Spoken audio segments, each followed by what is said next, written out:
We seek the truth. Would you be handing your resignation to the Minister of Culture tomorrow, sir? No, I will not. The leader of the opposition, you have accused your government, sir, of using the Grenada Development Bank to facilitate the financing of personal loans for certain government ministers. The other side is in no position to talk about those issues, and I will leave it there. We discover new perspectives. You know his leadership style, and so many are saying, why are you coming now to talk about those issues? Now is the time to speak. You have the right to decide who will take over. And you met with Dr. Mitchell, and perhaps you might want to confirm what that meeting was about in your response. But Dr. Mitchell, like myself, are Grenadians. We ask the right questions. why was there no report on the work done of the commission? And how is this new committee different from the commission that was initially established back in 2022? So who are these elements that are using you? I'm disappointed in my political leader. And why is that animating those political conversations now? It's a very interesting question. The Bubb Report with Dr. Kellon Bubb. Thought-provoking, truthful, unbiased, and truly original reporting.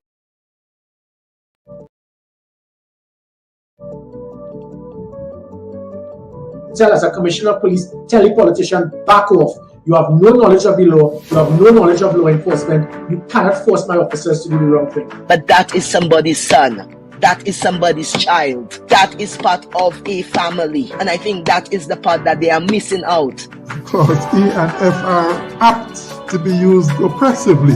It's like because we don't see disabled people as sexual beings, which is ridiculous. You mean they don't want to listen to your version of science? They have their own science. You have your science. What we need to do is teach people to think and not what to think. Today, it's too bad that everybody do what they want.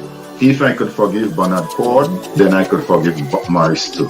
And today, on this day, I no more have anything in my heart for what he did. The education system has to be very fluid and dynamic because we're living in very different and changing times. Treating all your citizens equally, all your citizens fairly, recognizing each group, not discriminating against one or the other.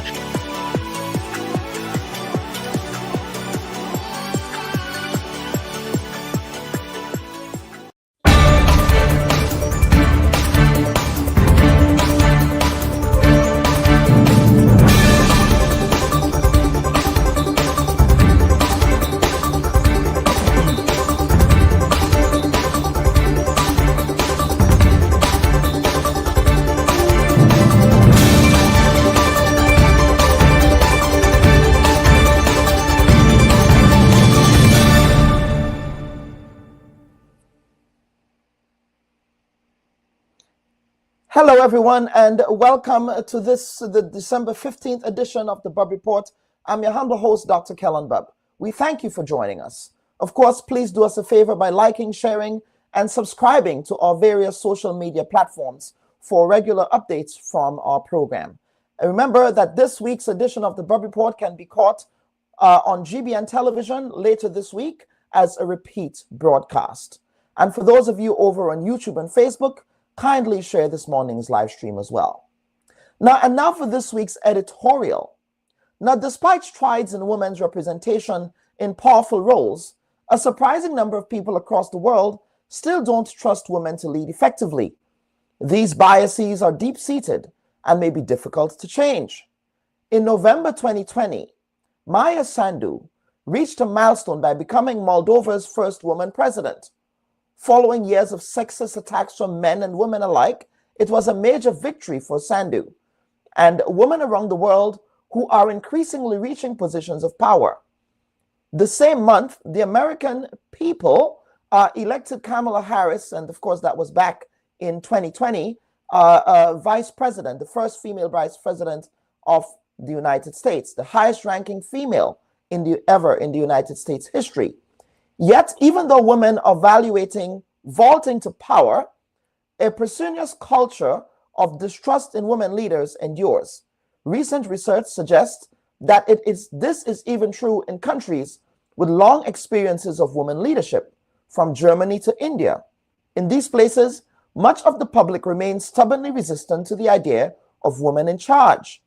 Leaders have also had to battle sexist comments even as they climb the ranks or succeed on the global stage, such as New Zealand's Jacinda Ardern, who was globally lauded for her leadership during the COVID-19 pandemic. So while women are receiving votes from the electorate, why are they not receiving votes of confidence? There is not one concrete answer, but there are clues in a society that can help us piece together the reasons why. However, in the case of Grenada, the island has had the distinction of having one of the highest ratios of women per capita in political leadership positions, not only in the Caribbean, but globally. And the Honorable Emmeline Pear, who is soon tipped to lead Grenada's second oldest political party, will be adding to that distinction and will follow in the footsteps of Joan Purcell, the first woman to be elected as political leader of the NDC in 1999, followed by Gloria Payne Banfield, who led the Grenada United Labour Party in the 2003 elections. Let us also not forget the late Winifred Strawn, who was the first female leader of the opposition in Grenada from 1990 to 1995. She incidentally also represented the St. Andrews South East constituency, the seat that is currently occupied by the presumptive leader nominee of the new National Party, the Honorable Emmeline Pear. We here at the Bubb Report, of course, congratulate Mrs. Pear on her presumptive election as the new leader of the new National Party in its 40th year of existence. This is the Bubb Report. We'll be right back for the first segment of the program. Please stand by. Should your loved ones pass on, they deserve to be treated with dignity. And at S.A. Johnson Funeral Home, we can provide you with that service. We can take you every step of the way during your sorrowful moments. When that need arises, call S.A. Johnson Funeral Home at 347-777-9797. That's 347-777-9797. S.A. Johnson Funeral Home is a Caribbean family-owned funeral home here in Brooklyn, providing funeral services, but in a dignified way. From cremation to burial to the repatriation of your loved ones, you don't have to go through the hassle, as we provide exceptional service that allows you to mourn and heal peacefully. For more information, visit our website, www.sajohnsonfuneral.org. Send us an email at sajfuneral@aol.com or call 347-777-9797. S.A. Johnson Funeral Home, because you deserve to be treated with dignity. And viewers and listeners, welcome back to this week's edition of the Bubb Report.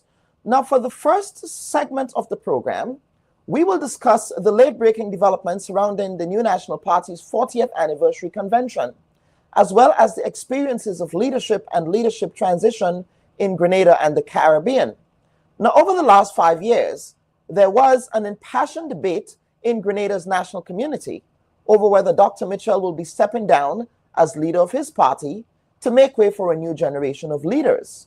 The argument was that his presence on the national stage was a political albatross around the neck of his party, and the citizenry might have been fed up, as reflected by their vote of no confidence in the NNP in the last election. But Dr. Mitchell's long-standing presence at the helm of the new National Party is not unique to Grenada, as other Caribbean islands have also had its fair share of entrenched leaders whose departures have also been the subject of much debate and contention. In Barbados, for example, Mia Mottley's emergence as political leader of her party featured tensions with her predecessor, Mr. Owen Arthur. And of course, before his death in Trinidad and Tobago, the late Patrick Manning, political leader of the People's National Movement at the time, famously called his successor, Dr. Keith Christopher Rowley, a quote, raging bull, and even fired him from his cabinet. Over in St. Kitts and Nevis, Denzel Douglas's departure as leader of his party was also fraught with palace intrigue. And of course, in the context of Grenada, Emmeline Pear's rise as the new leader of the new National Party was not without contention, since her rival colleague, the Honorable Peter David, became the subject of some vile attacks from his political leader concerning his own bid for the leadership of the party. Last night, Mr. David and the delegates from his constituency in the town of St. George made the decision to boycott what they call a rigged convention that is happening today. Now, here to make sense of all of this are pollster Peter Wickham of Cadres and the Honorable Alan Chastanet, who is the political leader of the United Workers' Party in St. Lucia, as well as the leader of the opposition in St. Lucia. Gentlemen, welcome to this week's edition of the Bubb Report. Good morning. Great to be here. Yes, absolutely. Mr. Chastanet, it's your second time on the program. It's a pleasure having you, sir.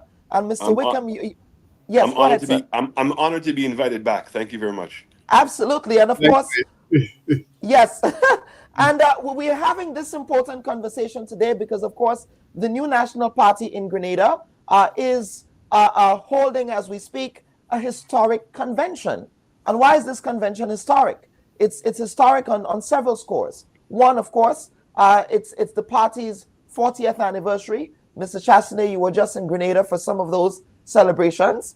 And as well, it's a historic handover of leadership for a man who has been at the helm of politics in Grenada for over 40 years. And so that is certainly a big deal. But one of the reasons why we have assembled you two gentlemen here is to have a reflection on some of the tensions that tend to emerge whenever leaders exit the scene in Caribbean politics. And so I want to begin by asking whether or not what we witnessed in Grenada, there has been a lot around that particular leadership transition, whether we have also seen that in the other islands, and why is it that those tensions emerge? Mr. Chastanet, of course, I would begin with you, because in the context of St. Lucia, there was a famous falling out of grace with yourself and Mr. King, as well as there was some tensions as well with the late John Compton as well, following his departure from the scene. So can you reflect first and foremost on those challenges that tend to happen? Well, I think the issue with Sir John was not really an issue with me. Issue with Sir John is he had resigned from the leadership of the party pre the 1997 elections. Mm-hmm. And that was an election in which the Labour Party won famously 16-1, and the entry of Kenny Anthony in the leadership of what they called the New Labour at the time. It is after the failings of the party, United Workers' Party, re-emerging as a contention for governance in the country, with Vaughan Lewis at the helm, that Sir John re-emerged. And I remember very clearly a convention that was taking place, one in which it seemed that Vaughan Lewis had it locked down. Funny enough, that Stephenson King was the chairman of the United Workers' Party at the time and very much supporting Vaughan Lewis. And in a very famous convention in Soufriere, Sir John entered the meeting late, only to be celebrated and winning the convention after everybody had thought they had controlled the delegates coming there. Mm-hmm. I think that the better example really is the one between myself and Stephenson King. Yes. And certainly what has happened years afterwards is what the clear danger has always been. So in the case of Stephenson King, he inherited the post of leadership of the party, and at the time we were in government, so he became the prime minister, never having to face a convention, never being selected by the party. So in fact, it was the MPs who instituted the Constitution of St. Lucia, which gives them the right to nominate the persons. And the question has always been, while that may be part of the Constitution, does that supersede the requirements or the process internally within the party? Steve remained the prime minister for our term between 2006 and 2011. And if you remember, made the decision by himself to bring Richard Fedrick back into the fray of the party. Richard had lost his U.S. visa, both his personal visa and his diplomatic visa. And the party had voted to expel Richard or force him to resign from the party. And after initially adhering to that request, later on in the campaign, Steve brought Richard back. And when we lost the election, the question then became, what were we going to do as a party with Richard? And very importantly, how we were going to structure the party, because the party never really ever had recovered from 1997. And maybe there's one element, if I can share with you, in 1997, that's very important, is that the United Workers' Party did not have a succession plan. So we had a very strong leader in Sir John that had been there from 1964. The United Workers' Party, some people may know or may not know, was a unified party, an alliance of three political parties. And the agreement that was made in 1964 is that Sir John would always be the political leader. George Mallet would be the deputy political leader. Henry Girodi was going to be the chairman. And we had Sinclair Daniel that was always going to be the Speaker of the House. And try as other persons may have over those years to have changed that never changed. And as such, there was never a succession plan in the party. And I think that really contributed significantly to the loss in 1997. So going back now to Stephenson King, the party decided that we were going to contest Stephenson King at a leadership level, because we saw that he was not making the necessary changes to the party. And even in opposition, despite providing any level of evidence, continued to show support for Richard Fedrick, and the party, really wanted to move on from Richard. So that's where I emerged. And the funny thing is that I was not even elected at the time, and became the leader of the United Workers' Party, displacing Steve. Steve never settled well with Steve. And months later, the party ended up having to remove Steve as the leader of the opposition, because remember, now I'm not in the House, so I could not hold the position of leader of the opposition. Yeah. And we replaced Steve as the leader of the opposition with Gail Rigobert, Dr. Rigobert. And that created a lot of bad blood.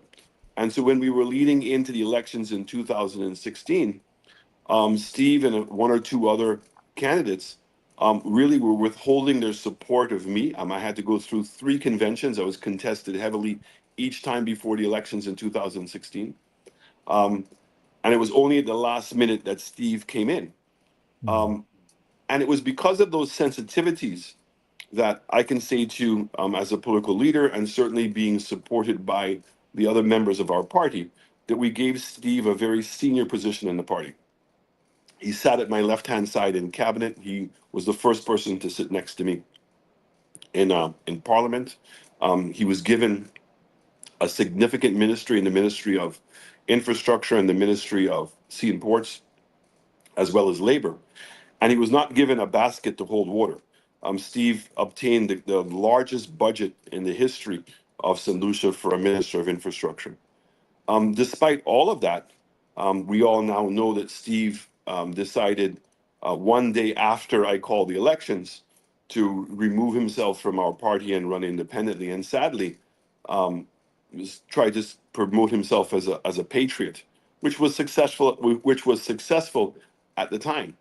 And I think that now many people, if not all the persons in the United Workers' Party, see Steve as a traitor. So I think that fundamentally is the big reason why there is such contention when it comes to the overall leadership. And certainly when you're speaking about a strong leader that has been there for a very long time, how does that leader coexist with any new leadership in the party? And how does both sides trust each other? Because there are just too many examples in history of where that relationship, everybody tries to keep it calm, keep it in the realms of civility, turns around and bites all of us in the backside at the end of the day. Mr. Wickham, let me bring you in here, because of course we now have the Honorable Mia Mottley as the Prime Minister of Barbados. But what many people forget, well, at least those who have just getting to know Mia in a sense, but students of history would remember that Owen Arthur did not want Mia Mottley to be the leader of his party. In fact, he used some choice words to describe then member of his party, Mia Mottley, when she indicated her intention to vie for the leadership of the party. So can you reflect on the experience in Barbados?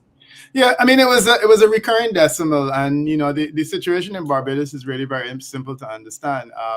Owen Arthur had promoted Reggie Farley as the alternative. He had promoted Billy Miller as the alternative, and then he started to promote Mia Mottley as the alternative. And the situation is really very easy. When you are not interested in giving up the job, it's easy to talk about an alternative because you want an alternative that looks good as an alternate. But ultimately, when you are faced with a decision and you don't want to go, there's always something wrong with the alternative. And essentially, Billy Miller removed herself, which, because she was older and she had some health challenges and thought it was best to do so. There were reasons why Reggie Farley appeared not to be suitable. And then he turned his attention to Mia Mottley. And then when, it was time, basically, the feeling was that it was time. There was every reason why Mia Mottley couldn't be suitable.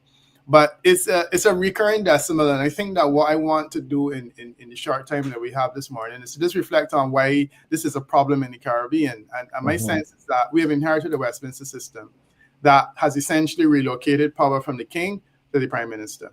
And let's face it, the prime minister, and Alan would know from being in that post, is essentially a king in the local context. In the United Kingdom, they have been able to moderate that largely because you have a parliament that's big enough to challenge. So, for example, the backbench in the UK parliament is large enough to take down a prime minister and his cabinet with the support of the opposition in many instances. We don't have that reality in the Caribbean. In the Caribbean, almost every person on the governing side is a member of parliament, is in the cabinet, under cabinet scrutiny. So you don't have that balance. And in the way that prime ministers in the UK, like Margaret Thatcher, were taken down, we don't have a history of that happening in the Caribbean. When you translate that to the local context, in the context of islands in the Caribbean, where that distortion occurs because of the size of the parliament, you have leadership that has emerged, strongman leadership like Eric Williams and Errol Barrow and Manley over the years.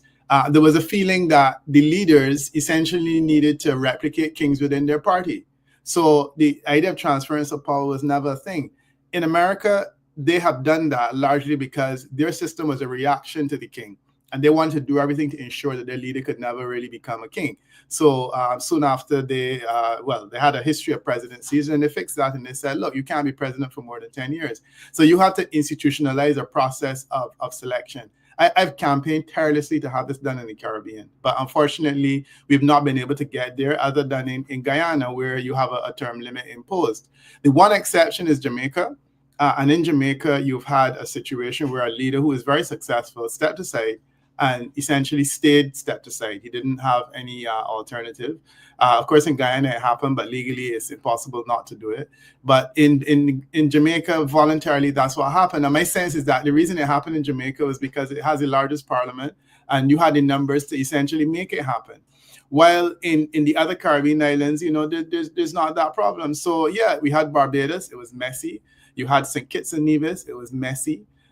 St. Lucia was messy for slightly different reasons, but Alan has just more or less discussed that in fairly comprehensive detail. But we've had problems. Trinidad and Tobago, it was messy. And in every instance, what happens is that the person that seems most likely to succeed is villainized by the leader. And what we have had in Grenada is essentially that. And, I think that it is open knowledge that Peter David was the person that appeared most likely to command the majority of support among Grenada. And as a result, there was every reason why he should not be leader. Now, I congratulate Emily Pierre as a woman. I promoted women in politics. And I think there's every good reason why she could become a good leader of the NNP. The question is, can she be the current leader of the NDC? And I think this is where the question marks start to arise. The other question is whether we've seen the end of Dr. Mitchell, because frankly, what we are seeing appears to be a situation where you have put someone in place to kind of hold you know, like what they call a batsman that comes in, a night watchman. And I don't think this is a time for a night watchman. But ultimately, you know, you respect the decision that they have taken, and that's you know. But it's a recurring decimal, and I think that we really need to get to the root of understanding why it is that leaders in the Caribbean have always chosen to make their replacement after you've been in power for 25 years, like him. Why is it so messy? Why does it always have to be so messy? And why is the incumbent always determined to make a villain out of someone who dares to challenge them? And I mean, frankly, there is absolutely no reason why anyone shouldn't challenge a leader. But we saw it in St. Kitts, we saw it in St. Lucia, we saw it in Trinidad and Tobago, we saw it in Barbados, you know, we saw it in Antigua. It just keeps coming up over and over again. And they clearly, it can't be that all of these people are bad. It can't be like Mia Motley, Peter David. Look, the situation in St. Kitts was that Tim Harris was the heir apparent for several years. When he was chairman of the party, he was minister, and he outstanding minister in education and in finance and everything. But when the time came to say, look, he is the alternative to Denzel Douglas, there was every good reason why he couldn't. But guess what? He won an election, he crossed the floor, he won an election, and he was a pretty decent prime minister. Ultimately, the numbers fell apart. But the reasons we were hearing why he could not be a good leader ultimately fell because, I mean, he turned out to be a pretty good leader. Mia Motley, another example. You know, we heard Arthur calling her a despot, and among other choice words, many of which I can't repeat in decent society. But she turned out to be a great prime minister for all intents and purposes. And sadly, Arthur died before he could explain to us what exactly was the fundamental reason why, you know, she could not be a good prime minister. In the case of St. Kitts, Dr. Drew is now prime minister, even though Denzel Douglas would have preferred Conress Maynard. And Conress Maynard came in as a kind of a night watchman kind of person when we were told Tim Harris couldn't do it. And then we were told Dr. Drew couldn't do it. And then when Dr. Drew was clearly going to win, you know, Conress Maynard was slipped in at the 11th hour, and they said, well, let's just take Conress. If it can't be me, then it should be Conress. Conress ultimately didn't prevail, and Drew prevailed, and Drew is now prime minister. And Denzel Douglas has not been forthcoming in explaining what was the reason that he supported one over the other. So that's the conversation, and it is, as I said, it's a recurring decimal, and I think it is a tragedy, quite frankly, because I think it's stunting the development of our region. Yeah, and Mr. Chastanet, I want to bring you back here because one of the things you said, sir, is that in the context of your St. Lucia experience, that there was not necessarily a succession plan in place in respect of transitioning to a new generation of leaders. And of course, you've just heard what Mr. Wickham articulated here around this very, I would say, very subjective and opaque ways in which transition happens that turns out to be very contentious. Anything that Mr. Wickham says here stands out that you want to piggyback on? Look, I agree with everything that he has said. I'll make the one distinction is that it's not about just the constitutional change of term limits, but it's stronger political parties. Because with political parties, it tends to be winner take all. You know, so a person who wants to become a candidate in a constituency branch or a constituency, the first thing they do is try to lobby the constituency branch. And Peter knows this all too well. That will include making sure I put people as members of the branch that are supporters of mine, getting people who are supporters of mine on the executive, the elected elections of the constituency branch. So I would say to you, Peter, one of the things I've certainly seen, I can speak absolutely in the case of St. Lucia, when I go around the other countries, I see similarities, is that our political parties themselves, while we extol the virtues of democracy, don't really always follow those virtues. And the party remains weak. So what, sorry, what just took place as an example in South Korea, where exactly what Peter said, a parliament came in and had a vote of no confidence in the leader, that ought to be taking place at the party level. Again, I say with Steve, when Steve became leader, after Sir John dying, he never went to the party. And we continue to do things to weaken our political parties. And I think that's a mistake. I also think it's a mistake when political leaders want to choose somebody to be their successor.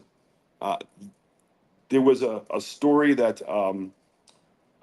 Shine Barrow gave in his new documentary. And I thought it was so apropos, where he gave the story of a turtle. And when a turtle is born, the journey from the egg until the sea is a very important part of turtle survival, because what it's doing is strengthening the muscles of their arms, which are really important once they get into the water so they don't drown. But if you go and you take that turtle that's just coming straight out of the egg, pick it up and put it in the water, there's a stronger likelihood that that turtle is not going to survive and is going to drown. And so there is a process, a part of going through becoming a leader and convincing people to support you and understanding the inner guts of a political party that really you can't avoid. I mean, Mia learned it the hard way. So many other leaders who are now successful today have had to learn that the hard way. So I think that we underestimate the role that our political parties should be incorporating. And when we speak about democracy and the constitution of those parties, I mean, we see what's taking place in Belize right now. We've seen that what's taken place throughout the Caribbean time and time again when the constitutions of parties are being challenged, the interpretation of those constitutions. I went through that recently after the elections. So if in fact our parties were working properly, I think that the succession plan, which is absolutely required, as to how that's going to take place, the process that it's going to take place. The Labour Party in St. Lucia, right, Peter, you would know that Dr. Anthony did not come in that easily, right? You had Julian Hunt, who had been there for years. And there are a lot of stories that go around as to how Julian Hunt was asked to step down, but it was an internal party matter. And they were able to resolve it. As unsavory as some of those stories are as to what transpired, but it took place internally within the party. So I just want to say that what you're seeing in Grenada, to Peter and to everybody else, is not unusual. When you're dealing with leadership within a party and obtaining the support of the party, and when the party itself does not have very clear rules and guidelines as to how those leaders are selected, and it's left to some level of interpretation, I think we're going to have these problems. And I certainly would agree with Peter. I think that we need to understand and appreciate the weaknesses and the flaws of our parliamentary system, and what are the other things we can do to help support that. And of course, Mr. Chassanet, you previewed, I guess, preface what was going to be the next aspect of this conversation, and that has to do with our understanding of democracy, our definition of democracy in relation to political parties, or our posturing of what it means to be a democratic institution. Because in Grenada, our political parties, whether it's the current government or the current opposition, they will decry anti-democratic practices when either one is in power and say that, we are not following democratic practices, but then they turn around in their own political parties and not follow the same democratic dictates that they speak to. So, Mr. Wickham, is that also a blind spot or a hypocrisy that exists in our system? As Mr. Chassanet just alluded to, that political parties need to essentially, stick to their honor, if you will. No, and I really like the fact that Alan mentioned that turtle example, because I too agree with him. And I mean, Arthur used to say all the time, you don't become the finest steel until you pass through the hottest fires. And Arthur said that on several occasions in respect of Martin, in respect of David Thompson, who ultimately succeeded in. And I certainly have taken that in terms of my own life and growth as a political analyst, is I've been through some pretty hot fires, and it helps to improve the steel of which you're made of. So the turtle example, I agree. to take a person and handpick them and drop them into the leadership can be problematic. And you saw that with your former leader, the Goodley professor, who was essentially handpicked by Compton and dropped into the leadership role, and he couldn't swim. So it's good to make a leader fight, and I agree with that entirely. The challenge is that if you have leaders crawl into the sea side by side, and the strongest one gets into the sea, and the one that is weak doesn't make it, it's fine. But the sand operates as a fairly level barrier. When you have a situation in which one of them is forced to jump over obstacles, that's where it becomes unfair. And in my opinion, a lot of the time, these obstacles are placed in the way of people who appear strong to prevent them from getting to the sea, because ultimately I want to be any person in the sea. And if it was a genuine situation where you say, yeah, let's see who's the strongest, that's fine. But I think that if you come home to Grenada now, what you're seeing is a situation in which the NNP playing field is not fair. It's not level. And I said the last time I was on a program like this in another place, that I would say to Emlyn Pierre and Peter David that it is not in their interest to participate in a competition that does not appear open and fair, because certainly Emlyn Pierre, if she is dropped into the position without having won a fair fight, then she can become like many of the others and the Goodley professor Von Lewis that we were talking about just now in St. Lucia, because the system is not one in which you can handpick someone and give them a job. I mean, you can give them a job as prime minister, as happened with Alan's predecessor. But the reality is that the person isn't going to work out. And I mean, everybody in St. Lucia and across the Caribbean knew that Stevenson King would not have been a good leader, but he was given the job. And, the presumption is that you could use the parliamentary mechanism to force him on people, but ultimately it fell apart. And there you have it. So ultimately, you will have a time will come where you're going to have to face a challenge. And that is really the issue. But I agree the playing field should be level. I think that what we've seen in the NNP, quite frankly, is appalling. If I'm to believe what I am hearing about the select committee in terms of determining whether a person should or should not be leader, in terms of the manipulation of the candidate list, in terms of the delegates and so on, I find it appalling. And my question is, what is the reason that you need to throw these barriers in the way of aspirants? Is it that both aspirants are being challenged in that way? And if that's the case, that's fine. If it's a situation in which you are thrown in the way of a particular aspirant to manipulate the process, it is something that raises questions as to why. And I think the reason it comes back to this whole age-old question of succession within Caribbean political parties. Once you've been prime minister, it's extremely difficult to find anything else to do that occupies your time in the way that you can. The prime minister of Grenada, the prime minister of St. Lucia, with respect to Alan, who has been in that role, it's a nice job to have. And the reality is that there is really not a lot else you can do that occupies in the same way. And Alan is in a unique position where he has been one of the more successful business leaders in St. Lucia. And then he's been prime minister of St. Lucia. And I think that when you reflect on that, you compare, nothing doesn't cut it. And unfortunately, you have a situation where people like Sir John, who had been leader, gave up the post, still find themselves, even in his case at the age of 80, fighting to get back to leadership because, he realizes that retirement is pretty boring and there's nothing else to do. And I think that explains why we're in this situation today.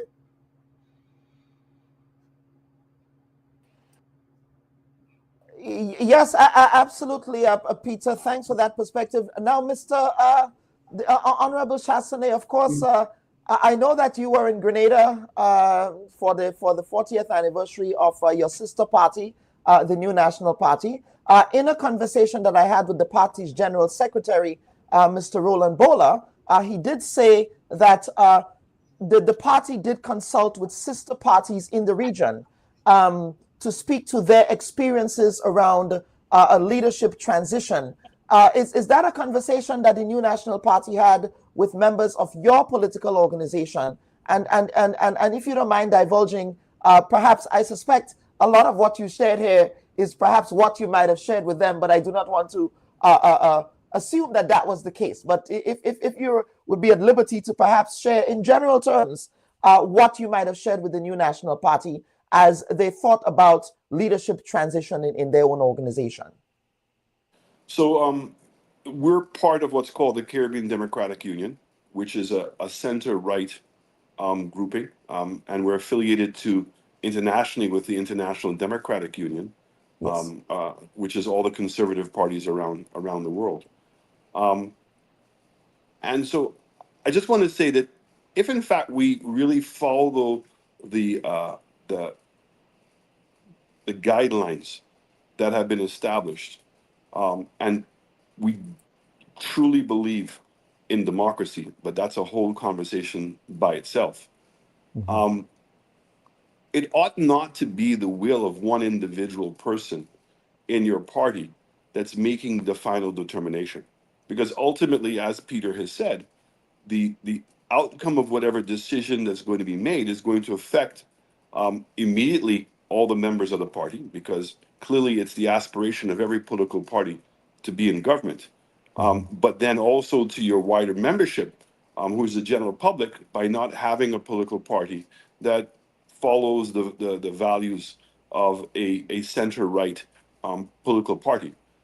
This is again why during my speech, I spoke so specifically about what those ideals are as a center-right party, and took the time also to make the differentiation that conservatism within the Caribbean, because of our stage of development, would certainly not be the same kind of conservatism that you would see in the UK or in the US. There is a progressive nature or aspect of a center-right party in the Caribbean that's so important, because we don't have as developed institutions as we ought to have in order to make sure that a free market, a capitalist market, can work effectively. A free market policy in the Caribbean, given the weakness of the institutions, the inequity of our business communities, could actually be very disastrous. And so the person who is going to come at the helm of the party needs to really have spent time having those discussions. So a lot of the discussions we had, one was on helping define and understand what our ideology is. What is a center-right philosophy of a Caribbean Caribbean political party? The other conversations have been very much around the structure of the party. The two political parties, including the Labour Party in Jamaica, PAM in St. Kitts, and not always to the best effect, has been about the structure. And we've gotten a lot of assistance from the British Conservative Party in trying to improve the internal structures of our own political party, and to avoid some of these appearances that are coming across that the system is manipulated. So the strengthening of your constituency branches, I mean, Peter was involved with my campaign and knows the amount of time that we spent on saying we need to have a training institution. The idea that you have a chairman of a political branch without providing him or her with the necessary training, to just be elected as a mobilization officer or as a PRO. I mean, we have PROs that are being elected that don't even have a phone or don't even know how to use WhatsApp, don't know how to take a photograph or to send messages. And so the parties themselves need major strengthening. And I think that was really a big part of the overall conversation. I think there's a lot to be said for selecting a candidate that understands those virtues and understands those ideologies, and that the party itself feels very comfortable with. And so I think that there's a lot that's being put on Dr. Mitchell's shoulders as a point of influence. And I guess, he's such a bigger than life person when it comes to politics in Grenada that would be very easy to happen. But I can only say to you that while I don't think the NNP has perfected all of the strengthening of its political party, I think the conversations we have is there as a clear desire to do that. And then hopefully they continue to be focused on that, whoever their leader is going to be. Mr. Chasney, I want to pick up on two things you articulated here. One has to do with this understanding the ideological nature of of the center-right political parties in Grenada, not only in Grenada, but in the Caribbean through the CDU, and making sure that whoever becomes the leader of that party is ideologically aligned to that. But shouldn't that decision be a decision for the people of the party, the rank and file of the party to determine, and not some sort of screening committee? I'm sure you did not have a screening committee in St. Lucia to determine whether or not you were ideologically, quote unquote, pure to serve as the political leader of the UWP.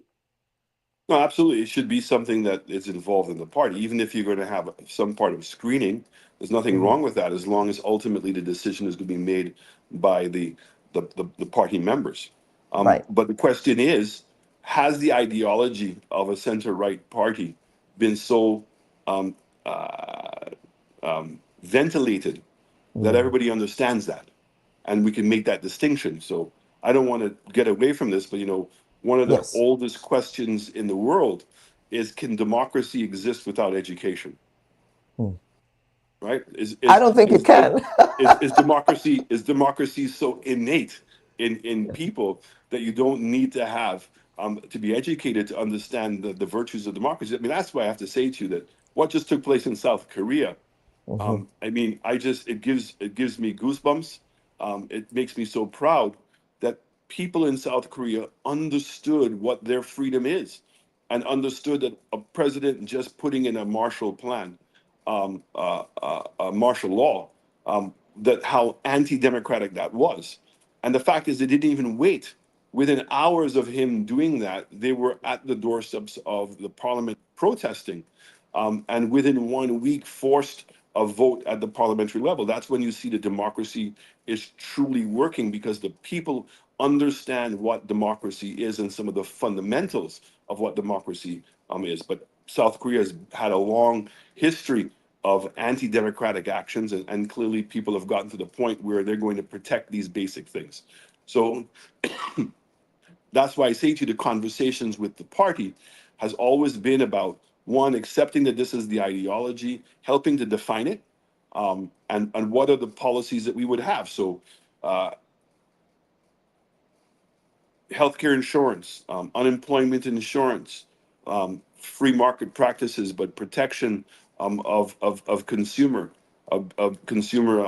standards, would, in some instances today in center-right political parties, seem against their ideology. But I have to say to you that I think in the case of the Caribbean, whereas the institutions we have not been developed, and those things are not naturally there, it's difficult to believe that there's a trickle-down theory that absolutely is going to work. So I think the fundamental difference is that we're a group of people that believe in a hand up instead of a hand out. A handout, yes. And therefore, there are certain free capital market practices that brings out the best in the utilization of state assets, but it cannot be done in isolation of making sure that there's a minimum standard of living.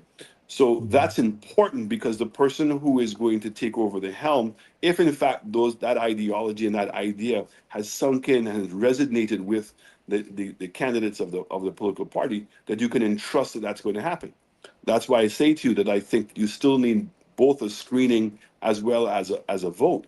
And the practice of educating our members of our parties and being more stringent. I was disappointed when I first came to United Workers' Party that to become a member, you simply fill out a form. We're changing it now where you actually have to sit down and do an exam and understand a basic history of the party, and start understanding more things about the party and what are the core elements that we're standing up for. These are all important, and Peter would understand that when we do have fire and our ideology is being challenged on a national basis as a political party, that you have members of the party that genuinely understand that and are willing to come out and show their support for those things, that we're really willing to fight for those values that we share.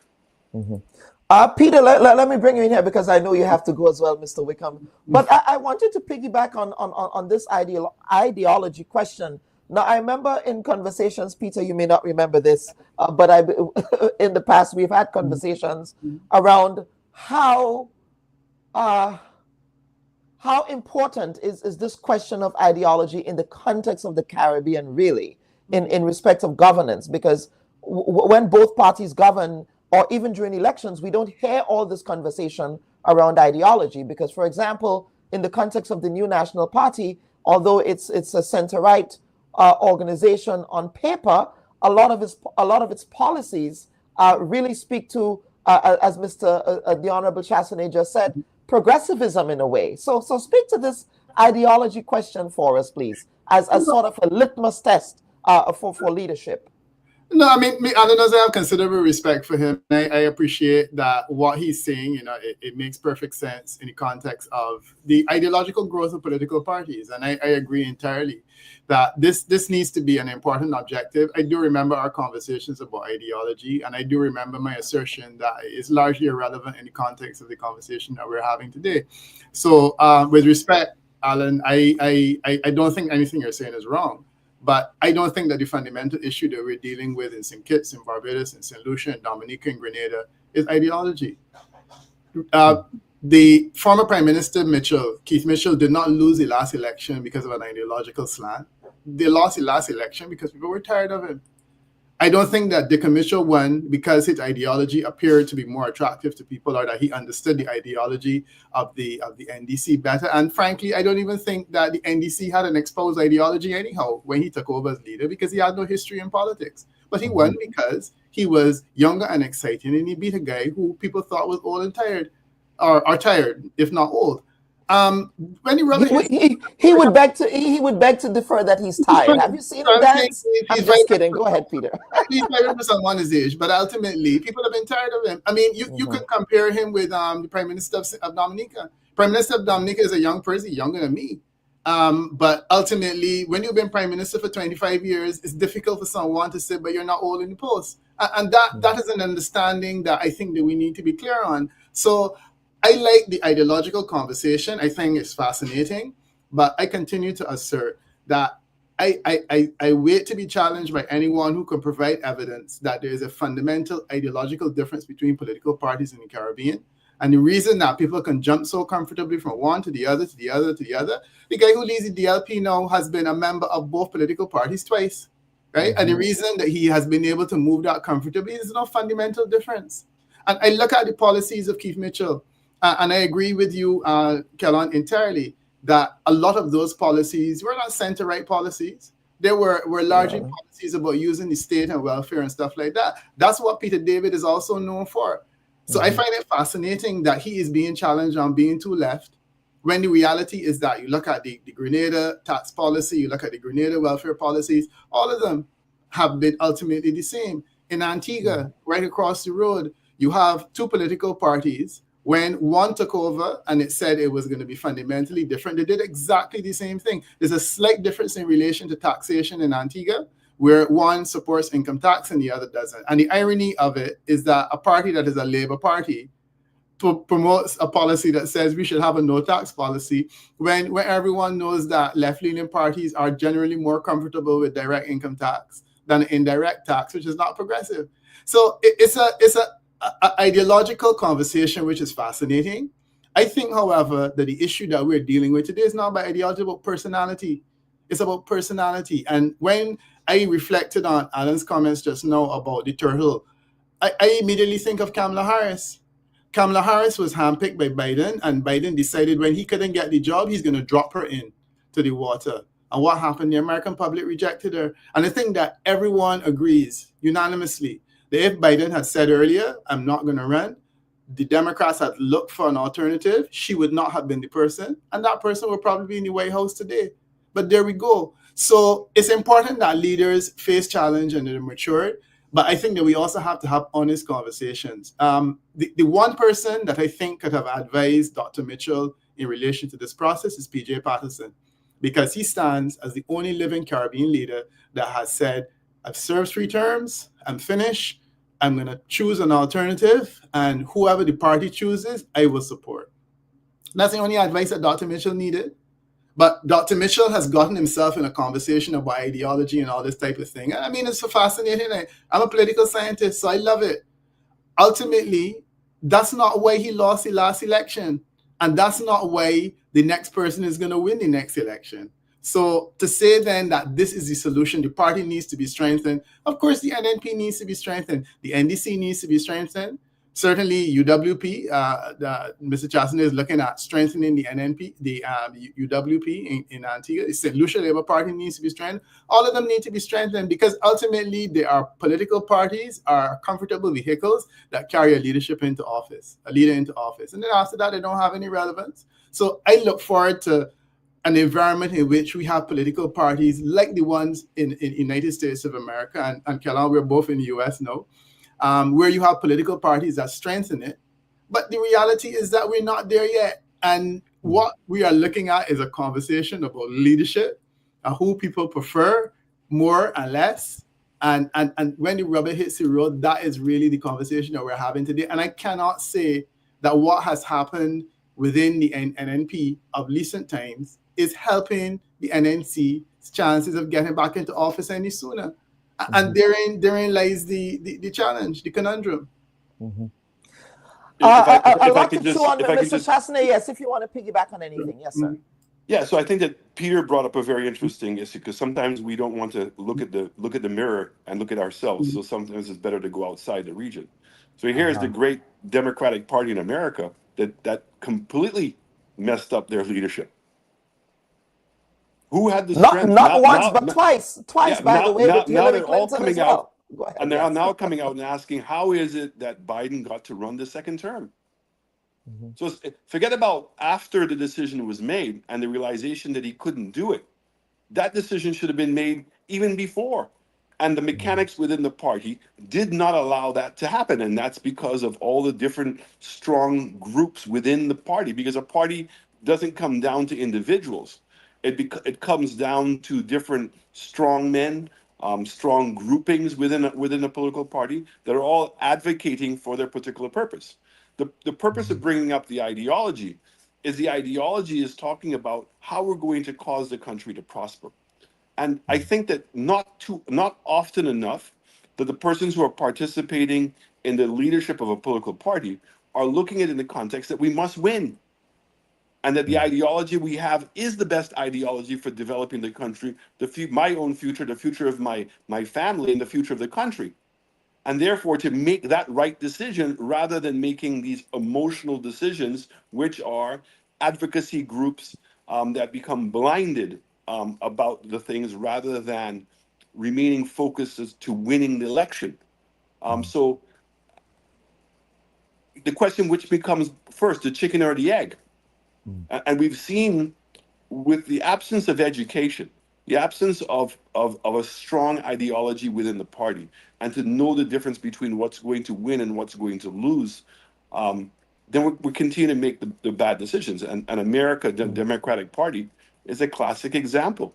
And even when, to Peter's point, when Kamala came in to be the president, I have very good friends inside the party at very senior levels.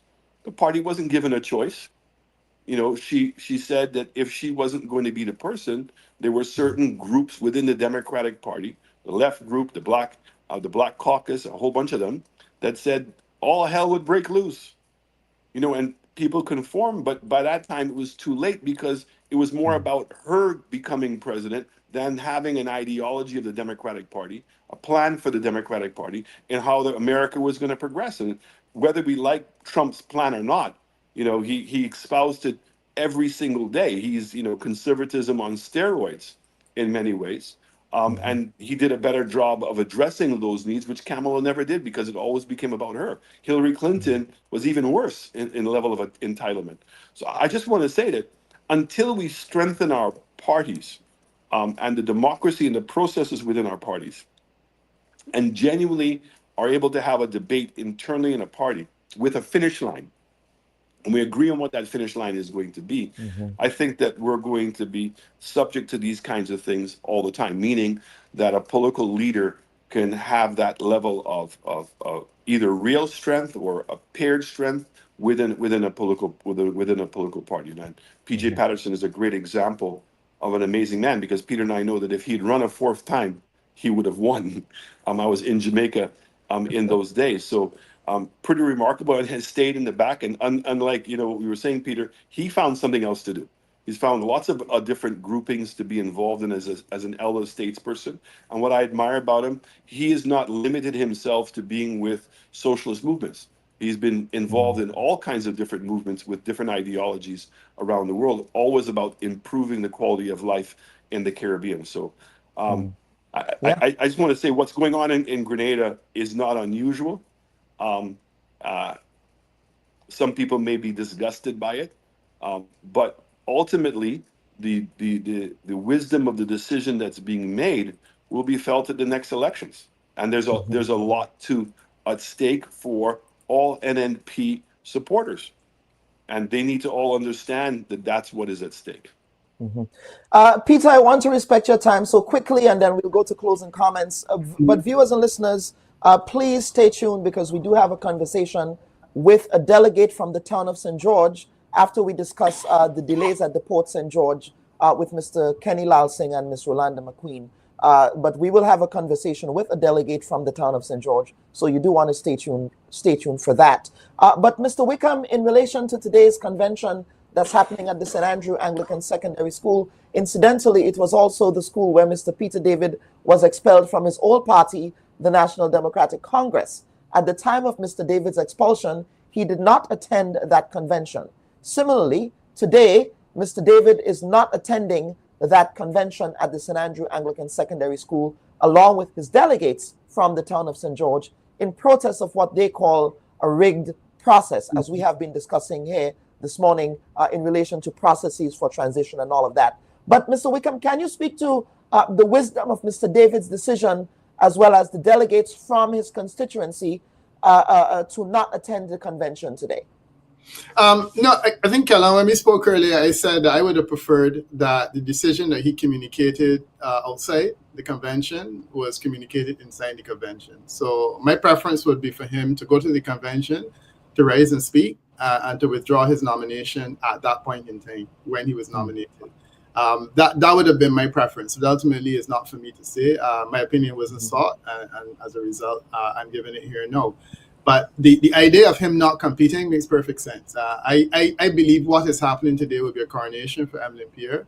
I don't think it's a contest, and I think that for him to participate, it would have made it appear as though it's a contest, and a contest that he was soundly beaten in, and that she emerged as the person who was leading, having beaten all other candidates in a fair competition. If you are not convinced that the competition is fair, then you don't participate. And then it delegitimizes the process. And I think that makes perfect sense. So my only challenge is that I would have preferred Peter David to make that statement today at the convention, on the floor of the convention, and to withdraw. But I totally support the idea of him withdrawing, because if you don't think that the process is fair, you can't compete. I had issues with what UWP did in Dominica by not competing in the election, because I thought it was highly unwise. But in terms of understanding their thought process, and they're saying, we don't think it's a legitimate process. I thought it was. They didn't. So they said, we will not be part of it if we don't think it's legitimate. And that's, that's something you can't argue with. So there you have it. I don't necessarily like the method he chose, because I feel that party business is party business, and the convention is there for that. But I agree entirely that he shouldn't have participated in the process, because as I said, all he's doing is legitimizing something, which is clearly flawed, and I think that is where we are. Mr. Chastanet, if you were to give advice to anyone who might have felt disaffected by an unfair process, by a process in which they were attempted to be filtered out even before the contest was going to happen, where a leader was demonizing you at every turn, would you want to participate? Would you have participated in a convention of that nature? Boy, that's a tough question. I tend to ask tough questions, sir. Yeah, I mean, a tough question in the sense that, I'm certainly a fighter, and there's always a strategy around everything. So there are things you can do. You have to make the determination yourself. Where do you think that those things are going to work? Because ultimately, it's about securing the support of the party. Now, as I said to you, you have to look at the lay of the land. If in fact the delegates and how they're being selected, you must understand what that was. I mean, I gave the example of Sir John. When Vaughan Lewis was the political leader of the party and Stephenson King was the chairman of the party, it was widely believed that they had controlled the electoral list, not the electoral, so the delegate list. And there was no way that Sir John was going to win. Yet, Sir John entered the room and the people in the party had already made up their mind that they were going to do that. We see with political parties that look very strong leading into an election, and they have their entire machinery. The Labour Party in 2006, Peter, in St. Lucia, looked like they were invincible. And all of a sudden, out of nowhere, Sir John and a group of people that could barely put two cents together were able to win. So ultimately, there is a thing called the will of the people, and in a political party. You have to assess whether you think there's any opportunity of that will coming up. I want to say that Peter's example of the UWP and Dominica was exactly the example I was going to give. I think that they were absolutely wrong in not participating in the election. I do believe, not like Peter, I think that the system is flawed. I think that what Dominica is doing right now in going to Parliament on Monday to try to attempt to remedy something that has been wrong for a long time. Some of the things I've seen in it already are egregious and unacceptable in a democratic society that we live in. And that is talking about the voters' a registration system in Dominica. So I think that they should have participated in the election and made their protest. I think there are things that they could have done in the court. I think that there were lots of reports that were coming out after all the elections, right, Peter? From the Commonwealth report, the CARICOM report, the OAS report, indicating that there were flaws in the system. There eventually was an order by the CCJ that there should be reforms taking place. And I think that that would have been better fought there. I think the example for Peter, David, is exactly the same. If he's committed to the NNP, then he has to committed to the good and the bad of the NNP. And I think that he would have done himself better to have pointed out what he thought the flaws in the system were after participating in it, and attempt from inside to make those amendments. And so I want to say that Peter's 100% right. So let me say this. I stayed in politics in a large part because you can't criticize from the outside. If you're going to be committed to a cause, you must fix it from inside. You cannot fix it from outside. And so I think that he's wrong in not participating, but that's ultimately his own prerogative. So I could say, I don't know what I would have done to have fought a leader that was attacking me, but I certainly would say that if I was committed to the NNP and committed to my political party, that I would have remained inside, even though I thought the system was flawed, and I would have done everything I could to educate everyone, made everybody aware of those flaws.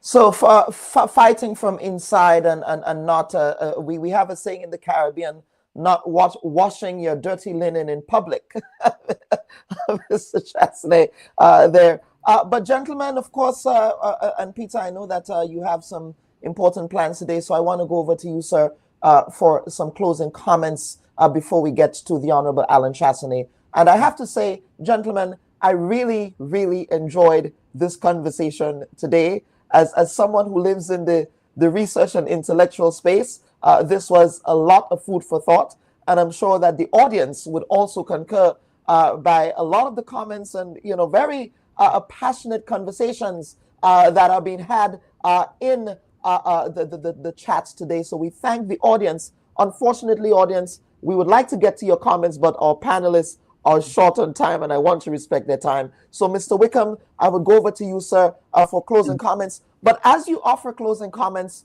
let us talk about, because we spoke a lot about the challenges and the limitations in the system politically in the region, not only Grenada here, in respect of leadership transition, but let us reimagine what a more perfect system would look like in closing?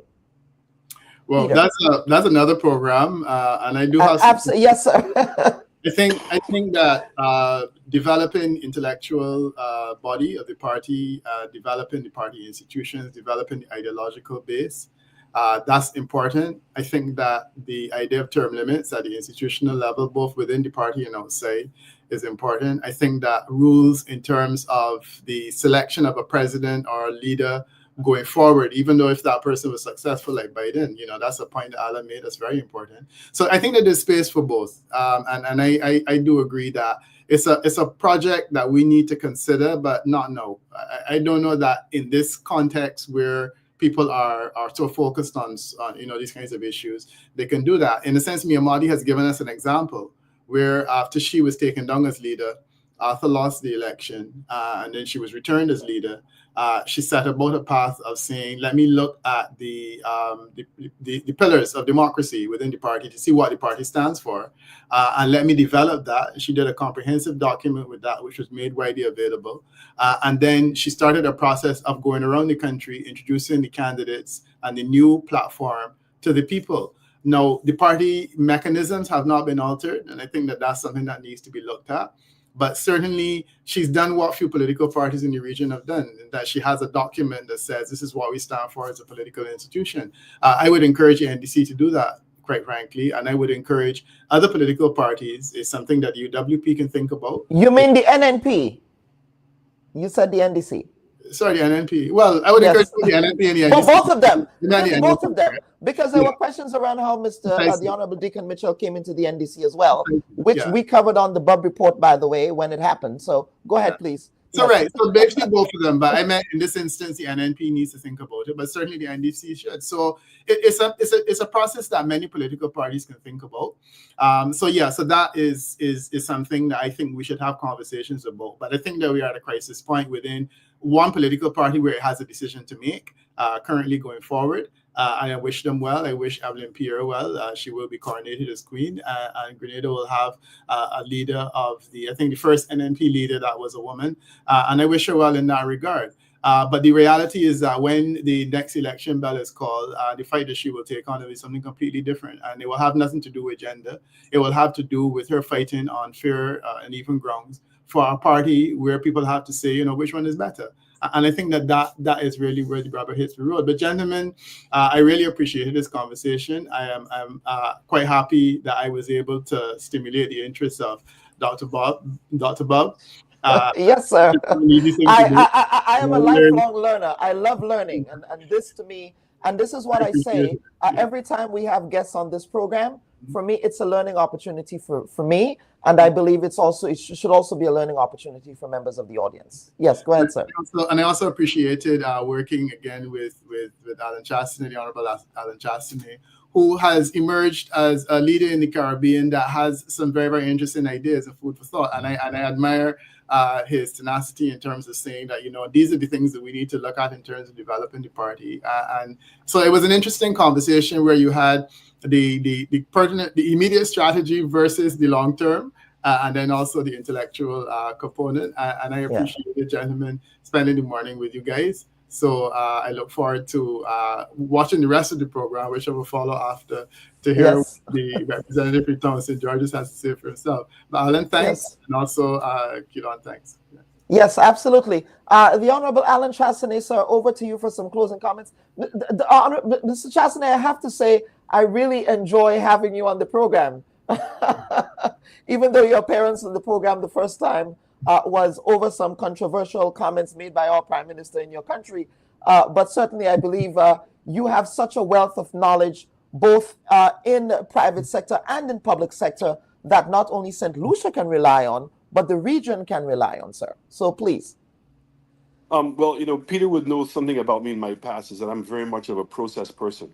So whenever you have problems, it's like a car.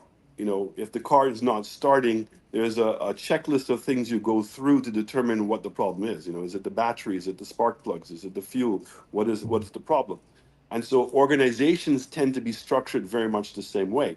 So when you're not getting the results that you want, then you have to start asking yourself the question. So as I said to you, if you don't have democracy within the party, there isn't a consistency within the party, the first thing you must ask yourself is, what's the process for becoming a member of the party? So let me just say that, skip all of that and really go to what the point of the day is. And Ms. Pierre has a very big challenge ahead of her. And certainly what has transpired, she has an opportunity to show that she's deserving of the leadership. I mean, she certainly on paper has tremendous qualities. She certainly has clearly the support of Dr. Mitchell, but she now needs to translate that into action. And that action is one, clearly in coming up with a plan to continue the path of development for Grenada that most Grenadians will be willing to support, and also to be able to articulate that, to put a team together, for that team to work cohesively around her as a leader of the party, and prepare herself for the next general elections. So the wisdom of the decision today will only be felt in the next months and maybe year, or even up to the next election, to determine whether in fact she has it to be able to do that. I've certainly met the lady, very inspiring in terms of youth development and some of the things that she's done.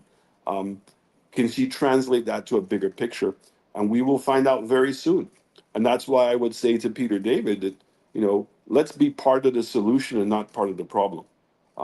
Because if she cannot make it, then his opportunity will come up again, because that's what history has been.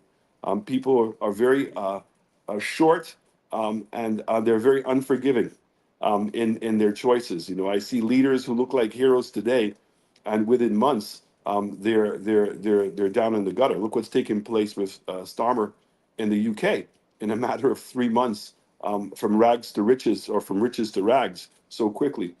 So she needs to really stand up, and in the face of some of the criticism that's coming in, to show that she's deserving of the position, and to be very committed. And as I said to you in the conversations we've had, it's about building structures, building processes, making sure that they're wide and spread, and that the support is well within the party, and that she's going to be able to execute a plan. So I wish her luck. I wish the party luck. Certainly for United Workers' Party, it's very important for us that the NNP come back into office. And we only have one center-right party right now that is in office, and that's the Labour Party in Jamaica. We have elections coming up there soon. And they have an election next year, yeah. Correct. So again, we really want to make sure that we can get some more center-right parties. We think that the center-right parties have been the parties that have made the difference in the Caribbean. And we're looking forward to seeing them back in office very soon. But Mr. Chastney, I just want to pick up on something you said. You in relation to Mr. Peter David, you said that he should not be part of the problem, but one might argue that Mr. David did not create this problem. So how could you say that he's part of a problem when that problem was created by that process that the party created, that's not part of the convention and the Constitution? I beg to differ. I mean, there's nothing new that's happening here, or allegations that are being made. I mean, when he got into the party, he knew that he was getting into a party with a very strong leader. When he decided to come over, a very strong personality, and a very strong. I mean, there was no hidden agenda with Keith. You knew what you were going to get, and certainly he was in his cabinet, so he understood his leadership style. And if in fact that he genuinely wanted to be leadership of the party, some of the obstacles that he thinks he's having today, that he should have overcome those things long ago. Now, if in fact he did not believe that he could have overcome those obstacles and could not have gotten the cooperation of Dr. Mitchell, then he had to ask himself the question, do I wait for Dr. Mitchell to be eventually gone, allow for another person to take over, so I'm challenging it from a different reason? Or do I believe I can contest against Dr. Mitchell, go hard against him, and in order to convince the party members that it was time for a change and he was the solution? But sitting on the sidelines and complaining about the process, this is politics. I've been part of it. I've had to suck it up many, many, many times in my political career, and I'm sure I'm going to have to suck it up many more times in my career. You just have to sometimes nod to somebody and say, okay, good job this time. Hopefully I'll be better prepared next time. Look how long it took Mia. I mean, Mia was It leader. took her a while. Yes, but it was worse yet. She was leader, and she Yeah. was removed. So it's almost like, you know, having a hook down somebody's throat, taking the bait, and then wrenching it out just before the elections. And again, the party lost the election, right? And had to spend 5 more years. And look what it cost Barbados in having the Dems, the Bs in office for that extra 5 years. I mean, it was a disaster economically and socially for Barbados, and could have been avoided if, in fact, the Labour Party in Barbados had made that right decision. They became their own worst enemies. So that's why I'm saying to you, ultimately, the persons who are giving those leaders the support must appreciate what's at risk. And it's not just about own personal benefits. And that's the sad reality in politics. Yes. Mr. Chassanet, we are certainly out of time on this very important segment, but I would be relying on you again, sir. Especially, of course, your expertise in travel and tourism is also very important. Airlift, so many other issues that we can rely on your expertise for, sir. So over to you for some final closing comments. Yeah, look, I would love to have a welcome conversation about CIP at some point, because that is the greatest threat that's facing this region right now. And it's one of the things that I brought up as an example as to whoever the leader is going to be, given the global leadership that's taking place in the world right now, the changing global economic rules that are taking place that are very unfair, and the external threats that we continuously have, the internal threats we have. You really need to have a leader that's very diverse and that is able to now educate its own population so that we can remain committed. I think that one of the greatest threats that we have, and I don't know if Peter's still there, but yes, he is. You know, Peter, you've heard me speak about this, the zero-sum game. And all of our political leaders believe that the zero-sum game exists. And just for your listeners, the zero-sum game is when a leader or a country believes that it can ultimately sweep the table and win everything, rather than, you know what, compromising sometimes and making sure that we all win. You don't win as much, but you guarantee that we're all going to win. And I think that the CARICOM region is probably in the worst shape that I've ever seen it. And again, I say this because whoever comes in and emerges at the NNP may not have to happen immediately, but certainly are going to have to verse themselves with many of the things that are taking place in the world. And the world is moving at a very fast pace. So I wish the new leader well. I hope whoever the new leader is continues to seek our advice and our support. We'll be there for them. But at the same time, understand that they need to strengthen their party. And the Constitution is weak because of the language that's used in many constitutions and the interpretation of the Constitution. But it must be strengthened from within the party. And I hope that the new leader, whoever prevails, is able to continue that path. Yes, absolutely. Gentlemen, thank you for appearing on the Bubb Report this week.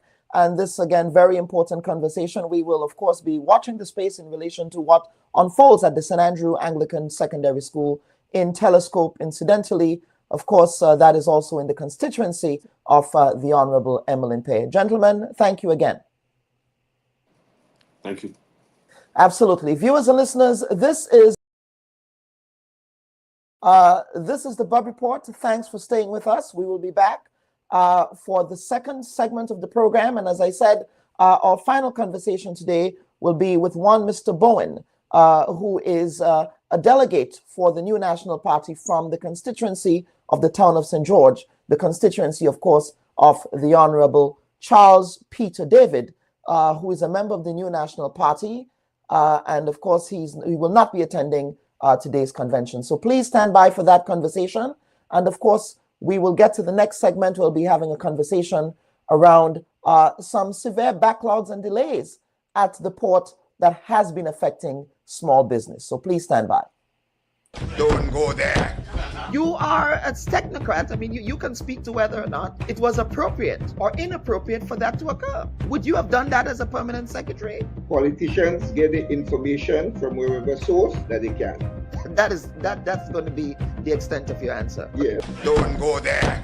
There's a lot of noise around the data protection bill that, in my respectful view, is not warranted. I was one of those making noise, and it's simply because I was concerned about that specific section 33. Don't go there. Are you going to be offering yourself up as political leader of the party?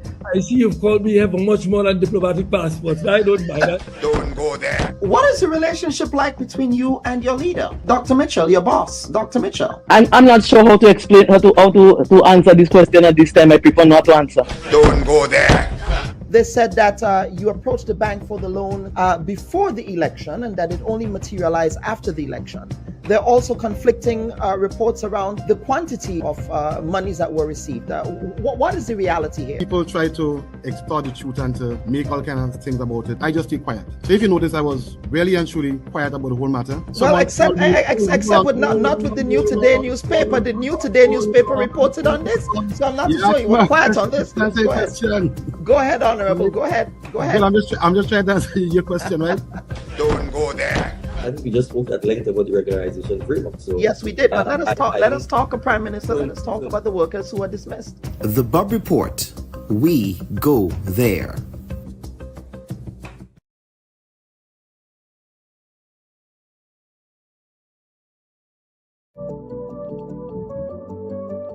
Tell as a commissioner of police, tell the politician, back off. You have no knowledge of the law. You have no knowledge of law enforcement. You cannot force my officers to do the wrong thing. But that is somebody's son. That is somebody's child. That is part of a family. And I think that is the part that they are missing out. Clause E and F are apt to be used oppressively. It's like because we don't see disabled people as sexual beings, which is ridiculous. You mean they don't want to listen to your version of science? They have their own science. You have your science. What we need to do is teach people to think and not what to think. Today, it's too bad that everybody do what they want. If I could forgive Bernard Ford, then I could forgive Morris too. And today, on this day, I no more have anything in my heart for what he did. The education system has to be very fluid and dynamic because we're living in very different and changing times. Treating all your citizens equally, all your citizens fairly, recognizing each group, not discriminating against one or the other. Should your loved ones pass on, they deserve to be treated with dignity. And at S.A. Johnson Funeral Home, we can provide you with that service. We can take you every step of the way during your sorrowful moments. When that need arises, call S.A. Johnson Funeral Home at 347-777-9797. That's 347-777-9797. S.A. Johnson Funeral Home is a Caribbean family-owned funeral home here in Brooklyn, providing funeral services, but in a dignified way. From cremation to burial to the repatriation of your loved ones, you don't have to go through the hassle, as we provide exceptional service that allows you to mourn and heal peacefully. For more information, visit our website, www.sajohnsonfuneral.org. Send us an email at sajfuneral@aol.com or call 347-777-9797. S.A. Johnson Funeral Home, because you deserve to be treated with dignity. And viewers and listeners, welcome back to this week's edition of the Bubb Report. We are happy that you can stay with us. And of course, the next conversation that we are going to have is a very important one. Of course, political conversations are important, but so too are conversations. Let me fix this here. So too are conversations about bread and butter issues affecting the national community. And one of those issues now has to do with some of the delays in port clearance at the Grenada Ports Authority that has been a pain for many customers in Grenada, as well as for many small businesses. In fact, we have seen many reports around people expressing frustration with not having their consignments cleared on time, especially in the build-up to the holiday season. So we're going to have a quick conversation about this with two entrepreneurs in Grenada who will sort of give us a lay of the land in respect of how that has been impacting small business and how that has been impacting other issues. So I'm happy to welcome, of course, Mr. Lalsing. You're not here today as a political commentator, but I'm sure you're following with great interest everything that has been unfolding in the last 24 to 48 hours. So, of course, perhaps at the end of the conversation, we might want to give you an opportunity to provide your 2 cents. And, of course, Miss Rolanda McQueen. Miss McQueen, if you can adjust your camera, you seem to be a bit horizontal. There you are. Much better. Much better. Of course, both you, lady and gentlemen, you both served in Parliament as senators and as members and as a member of Parliament, but you're also business people. So, Ms. McQueen, I want to begin with you. Can you talk about the challenges that you and others have been having in relation to clearance of goods at the port? Good morning, everyone. Thank you so much for having me on. Am I clear? Can you hear me clearly? Yes, yes, we can hear you clearly. Go ahead. We personally haven't been having much challenges because obviously we are a bigger company. So I think maybe we can push through the door a lot quicker. But I do have colleagues, smaller businesses, that are having that challenge. And it is quite sad because the smaller businesses, this could be very, very serious for them.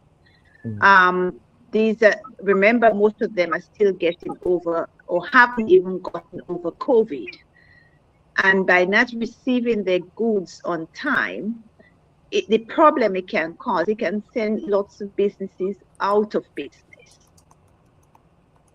You know, it can cause the customers to lose confidence in them. Shelves are not being packed up. We were able to buy our forward order and have goods, our goods sitting down. Not many small businesses that can do that. And having one port, you know, bringing in goods is another, it's a big challenge. Yeah. Mr. Lalsing? Yes. Good morning. Yes, sir. To all your listeners, and thank you for inviting me once more. You want me to speak on the same question? Yes, and especially in your context, because I think there are other systemic issues happening there in background. The background conversation that we had when we spoke 2 days ago was around the whole issue of shipping as well. So while there might be a bottleneck at the port, can you speak to those shipping challenges that you as a businessman have been experiencing that then turns into that domino effect of bottlenecks that ends up at the port? Yeah, well, I think for the last few months, there have been tremendous delays, especially with containers coming from the Far East.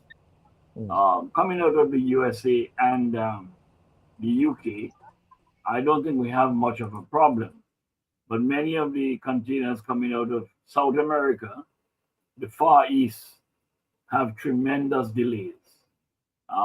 As a matter of fact, many of the goods that we're expecting for Christmas and should have been here many months ago hasn't arrived.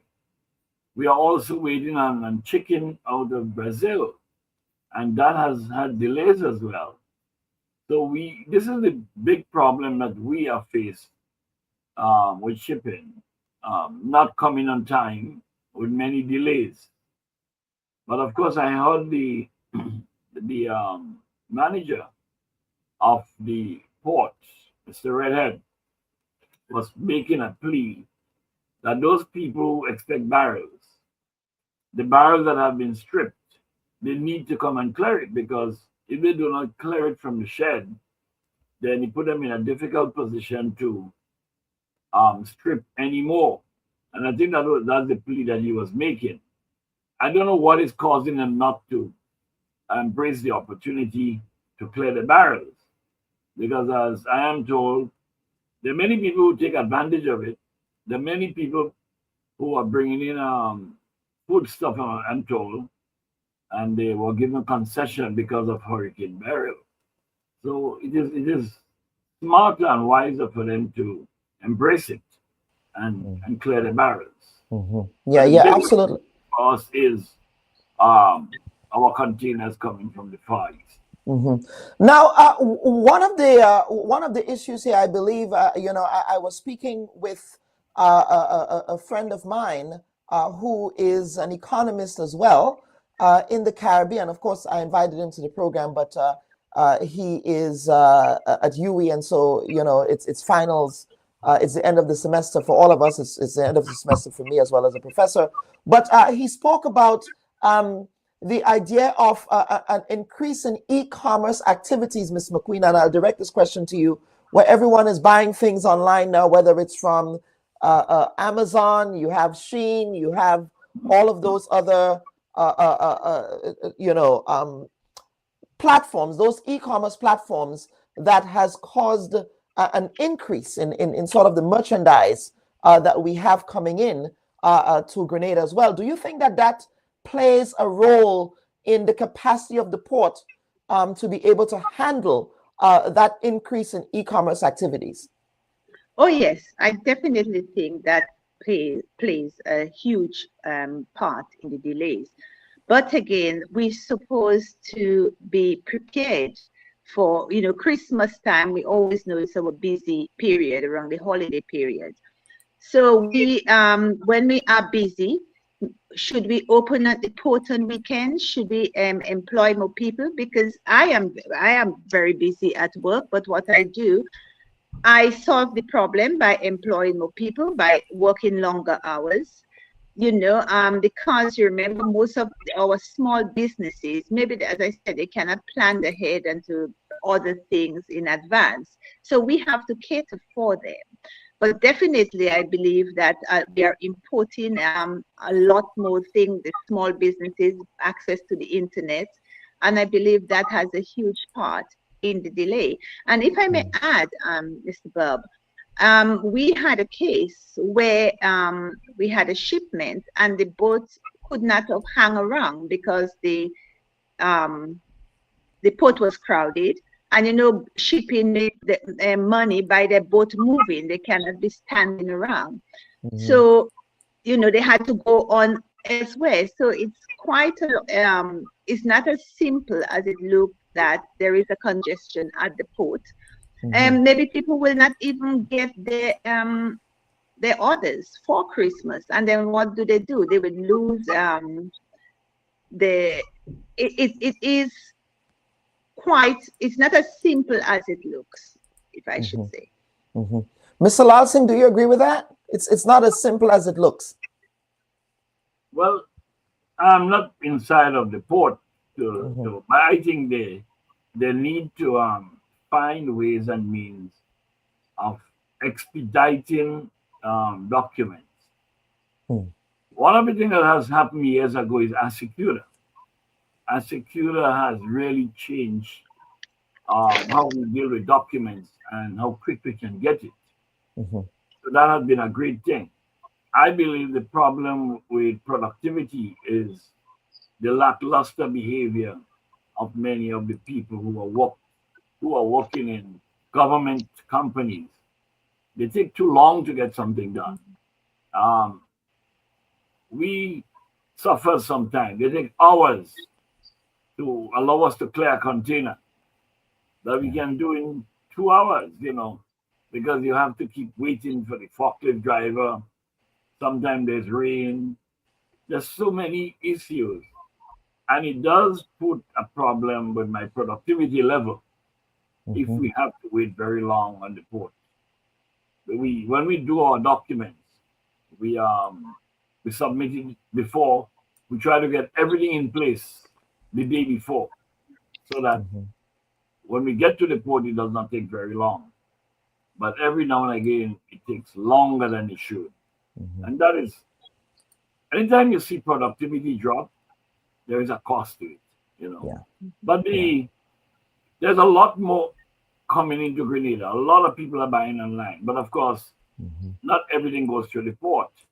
You have people going with the you have a lot of the private shippers, the Amerijets, and So while there's an expansion, not everything is going to the Port Authority. It goes to the respective houses. that they use. So, but it's good. It's good when people can do a lot more business. You know, this world gives you an opportunity to develop something, and if you can develop it and make a livelihood, it's a great thing. Because people have to learn management, and that's the big question. Ms. McQueen, let us. Mr. Lal Singh spoke there about just the bureaucratic hoops that one has to jump through when you go to the port. I personally experienced that one time when I had to go clear a barrel on the port, and I remember it took me an entire day to do that. Now, again, this is not a criticism of the port, so don't come for me, folks, with your comments, anything like that. But let us talk about how potential bureaucratic bottlenecks might be affecting the ability of the port to get through that backlog that they have there as well. Two places I don't go, Kellen, is the port and the bank. You have to walk with your pack lunch if you decide to do that, because they're not. No one seems to be in a hurry. I always look at the small businesses. As I say, we are recovering. Most of them haven't recovered from COVID. And I don't think we take into consideration how important small businesses are. The big businesses, as Mr. Lassie may be able to explain better, can pull their containers out of the port and maybe get the customs to come and check it outside. But what about the small businesses that depend on the barrels that are coming in? When you go to the port, before you enter, you feel guilty. Even getting in there, it is just so difficult. We have to look at easier ways. Now, we knew we had a hurricane and we had 3 barrels coming in. If the people at the port maybe had thought about it, they could have said, right, all barrels should be in by the ending of October. You know, it's about planning, because this is not the first time we are having this problem. It is something that is there. You know, we have to be able to plan to forward. We have to forward plan. If we do not get the things on time, you know, goods can spoil. And as I said, now we face the problem. Why isn't the port open over the weekend? Why isn't it open for longer hours? I just think it's a problem that could be fixed very, very, very quickly. Mr. Lal Singh? I think it's a good point raised by Ms. McQueen. Government companies, the public service, they are working too much at short hours. You know, in my businesses, we have double shift because we understand fully that the customer is very important. You can have a 2-shift system. You can have people working earlier from 7 o'clock and you can work up to 6 in the evening. But by the time 3 o'clock, they're all getting ready to go home. So I think the public service need to, and the government companies need to look at extending the hours. So I want to support what she said. You can create a 2-shift system. When I moved from a single shift to a double shift, I employed more people and I saw benefits. So you can have benefits totally by serving the customers, the country earning more, and more people are employed. And I think they need to move from that backwardness of one single shift. They start 8:30, 9, and they finish by 3 o'clock. We need more working hours to get our work done. You know? I like to clear a container in any given day, and I have other work to do. You know? Yeah, Mr. Larson, talk about the clearance process. Has there been any streamlined systems put in place? I do know, and we have been working on this, that there has been something that was implemented by the International Maritime Organization called a single maritime window, I believe it's called, which is supposed to be streamlining clearance operations at ports throughout the region. So can you speak to whether or not you have seen an improvement in those efficiencies outside of the structural human resource inefficiencies that you just articulated? Well, I didn't mention about the Asicular system, Yes. the computerized system.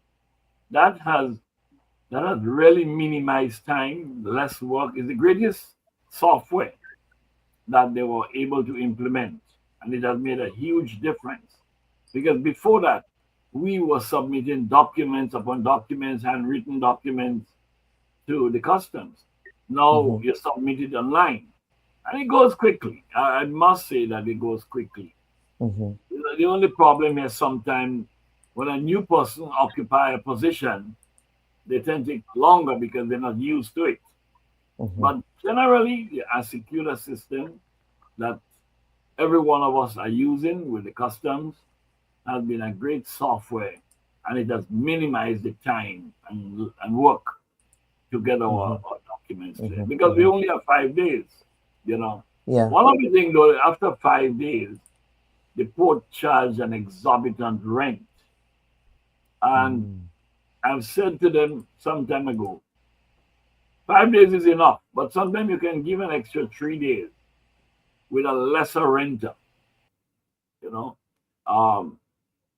because you may have a documents problem, you may have other problem, rain problem, you may have strike on the port, and so sometimes 5 days, and it depends on how much containers you have to collect. Sometimes you can get an extra 2 or 3 days, can probably help. Yeah, absolutely. And of course, we have to caveat this conversation by making the point that the Grenada Ports Authority, and I will share this now, did have a press conference last week addressing this issue.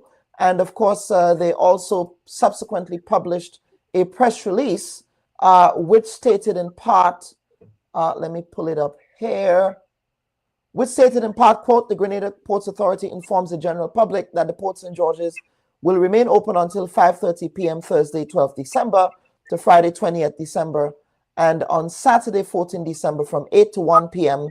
for the purpose of clearing all consignments. The decision is taken in an effort to ensure that the public is in receipt of their consignment for the Christmas season. Consignees are also reminded of the need to collect the consignment within the free storage period. Failure to do so will result in the full payment of the rental fees with no guarantee of waivers. The Board of Directors, management, and staff extend season's greetings to all valuable customers there, and that takes care of that statement. And we also got a picture, a photo was sent in to us by someone at the port who we invited on the Bubb Report, but owing to how busy they are, and I will share this image now. Owing to how busy they are, that individual, you know, was not able to appear on the program. Let me pull up that image. Let's see here. Port. There we go. All right. And essentially, what I was told is that now the port is at 50% capacity. That's port storage is at 50% capacity. That was a recent picture taken of all of the containers there at Port St. George's.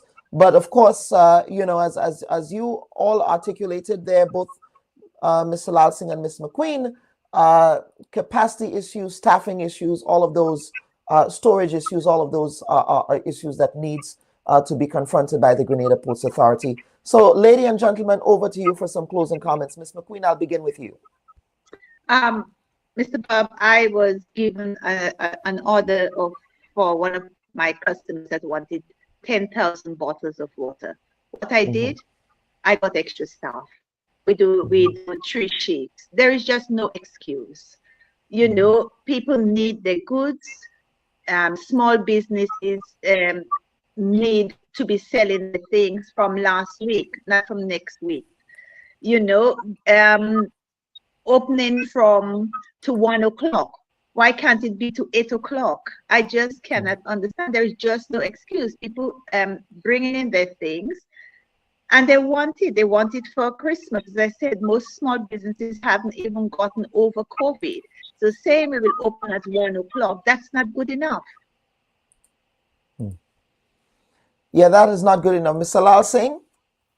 Well, I want to support Ms. McQueen. the longer the hours you're operating, is the more access you can give to your customers. And if they could open longer, I would encourage them to do so. But these things you have to plan in advance. If you don't plan in advance, you will never get it done. And so I welcome the extra time, but maybe, as Ms. McQueen said, they could do it longer, because it's not many days. If they can do it longer hours, then you provide, because based on the plea from Mr. Redhead, it means that what Ms. McQueen is saying is well in order. You are pleading for people to come, but you're not giving the extra hours that you should. So they should probably extend the hours. Because at the end of the day, people need their goods, and they need to make sure that they can get it on time, Yeah, of course, Mr. Lal Singh, it would be remiss of me if I did not have you on the Bubb Report. And as a former member of parliament, you wear many hats, Mr. Lal Singh. For those who may be watching and don't know your history, you were also a detainee during the Grenada Revolution, 1979 to 1983, for a period of time. You were victimized by the Grenada Revolution. A lot of people don't know this. But of course, I would give you an opportunity perhaps to offer some brief comments before we get to Mr. Bowen. I know Mr. Bowen has been waiting, so I thank you for your patience, sir. Around what's happening in the new National Party, your old party. Well, after my detention with the PRG government, I was released and I came out. I did not leave Grenada. I stayed here, opened my business. And I then became a member of the New National Party. I became a member of the GNP, and then I was elected as a member of the steering committee, the 12-man steering committee that put the NNP together. So I was very much involved in the structure of the NNP, with Hubbard Blaze as its leader. Of course, after Hubbard Blaze, Dr. Mitchell took over, and rightfully so. If you need leadership, you must work for it. The difference now is that whereas Mr. Blaze did not attack Dr. Mitchell when he heard him wanting to take over the leadership, of course, today is a different matter. He vehemently attacked who he doesn't like. I mean, he doesn't want Peter David to inherit the leadership. And so the process today cannot be seen as a democratic process. And that's the problem. In political parties, democracy must prevail. In political parties, you must allow the will of the people, giving them the opportunity so they can make a decision. And I was listening earlier on, and that's the same problem in the USA, where President Biden should have stepped aside after 2 years and allowed the party to select a leader. And he didn't. And you saw the consequences. In Grenada, we are not allowing the rank and file party members to select a leader. You're handpicking a leader, and you're saying the worst thing about your own members. How could you sit and rub shoulder and go in the public and say such nasty things about that particular member who is in your party, who is in parliament with you? It shows the quality of our people. You can't do that. You can't sit with me, work with me, and at the same time, you're attacking me in public. And the results today is that there'll be no winners. You would have an elected executive, but politically they will come out, they're all losers. Until one day when the party has a free democratic convention. Mr. Lal Singh, of course, you were around for the 1989 convention. Famously, that was the last time that the New National Party had a leadership race. And of course, in the way that Dr. Mitchell tells it, that on his podcast, Let We Hear from Doc, he said in that podcast that, he was asked by the people to contest the leadership of the New National Party, that he did not ambush the late Herbert Blaise, as is the collective narrative. What is your recalling of that period? Did Dr. Mitchell not indicate to Mr. Blaise that he was going to be contesting the leadership, or what was the reality there in Mr. Blaise's understanding of what Dr. Mitchell's intention was? Well, at that time, I was not a member of the NNP anymore. By that time, I became a member of the NDC. As a matter of fact, I'm one of the persons, MP. Founding members of the NDC. Members of the NDC. So yes. we had our convention in 87. I became the chairman of the party as the elected member for St. Patrick West.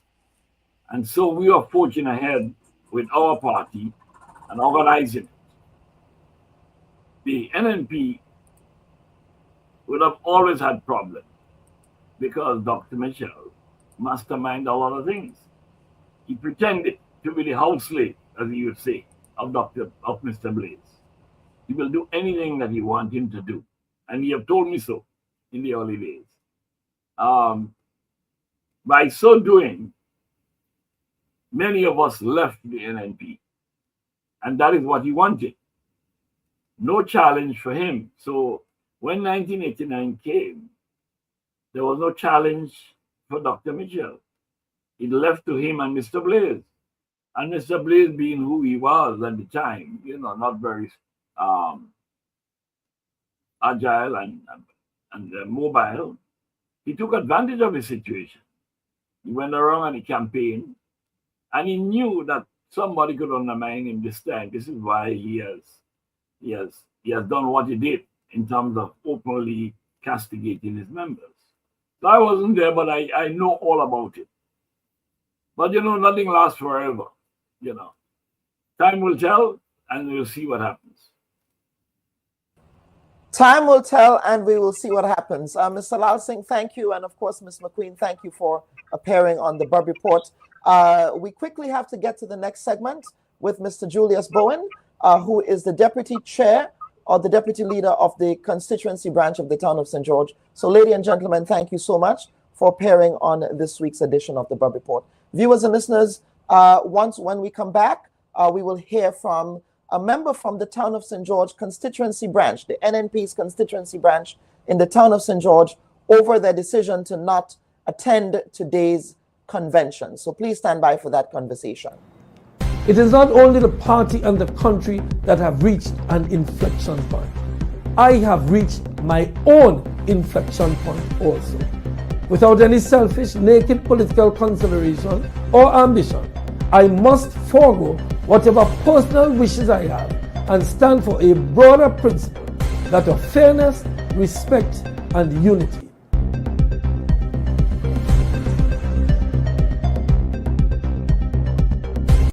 Earlier today, Saturday, December 14, 2024, I met with members of the Town of St. George New National Party constituency branch and the delegates nominated for the party's convention tomorrow. Members of the branch, many of them long-standing members of the NNP, whose membership even predated my own, expressed concern, abhorrence, and sadness about the current situation regarding arrangements for Sunday's convention, especially the party's failure to observe democratic norms and to respect constitutionality. To date, 1 day from the convention, our request for a transparent list of the delegates has been ignored. Even as I speak, we do not know exactly who the delegates are for tomorrow's convention. There has been a massive, widespread gerrymandering in the lead up to the convention. Duly selected delegates have been changed in some areas wholesale. Many nominated delegates have reported being axed. Constituency leads have been given specific directions to omit any delegate with the slightest suspicion of a willingness to vote independently. This has become an increasingly legitimate concern. These concerns are further heightened given that letters sent by at least 2 constituency groups asking for clarity have not even been acknowledged, much less responded to. Instead, Some of the signatories of these letters, already ostracized, are being threatened with expulsion. Their only infringement is demanding that democratic norms be followed. Anyone purporting to be a leader must stand up in the face of all of this. Those who are standing fast to fight for democracy and respect, for honesty and fair play, and who are expecting allies can count on me. I have made a professional career of standing up for people who feel disregarded or disadvantaged by systems, and I will do so here and now. Martin Luther King was... Hi everyone, thanks for checking out the Bubb Report's social media pages. If you'd like to get more videos, show highlights, and watch our weekly live show, follow our Facebook, Twitter, and Instagram pages, and also subscribe to our YouTube channel. You can catch repeat episodes on Wednesdays at 4 and 5 p.m. respectively on CRFM Radio and GBN TV in Grenada. We are also viewed on Sundays at 8 p.m. on WPG10 throughout the Caribbean. Thanks for watching. And viewers and listeners, welcome back to this week's edition of the Bubb Report. Thank you for staying with us.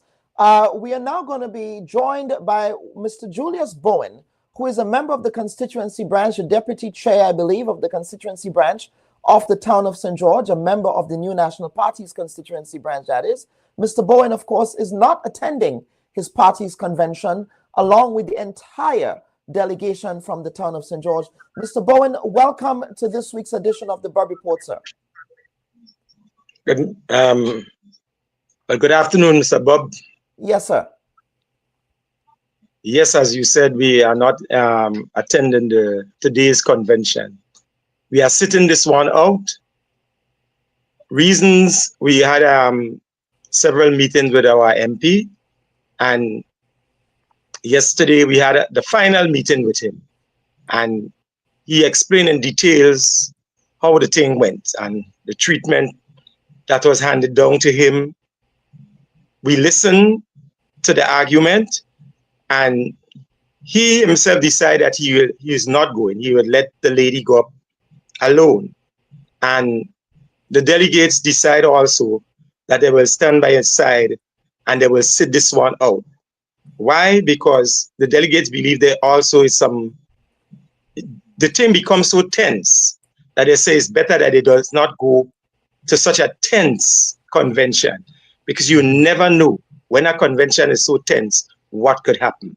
So for peace sake and for the love of the convention, these delegates in the town decide we are not going to that convention. We will stand with our MP until the next convention. Let us go back from the beginning, because of course what happened, yes, your decision yesterday, I suspect did not come about yesterday alone. There might have been a series of events leading up to that decision. So, Mr. Bowen, you are a member of the party. Can you talk, since of course this started really when Mr. David declared his hand, meaning that he had an interest in seeking the political leadership of the party. So can you talk to us about when Mr. David made his intention clear that he wanted to seek the leadership of the party, once, of course, Dr. Mitchell decided that he will no longer be contesting the leadership? Can you talk about how your constituency branch reacted to that decision? And was there a change in the mood of the party once Mr. David made his intentions clear that he wanted to contest the leadership?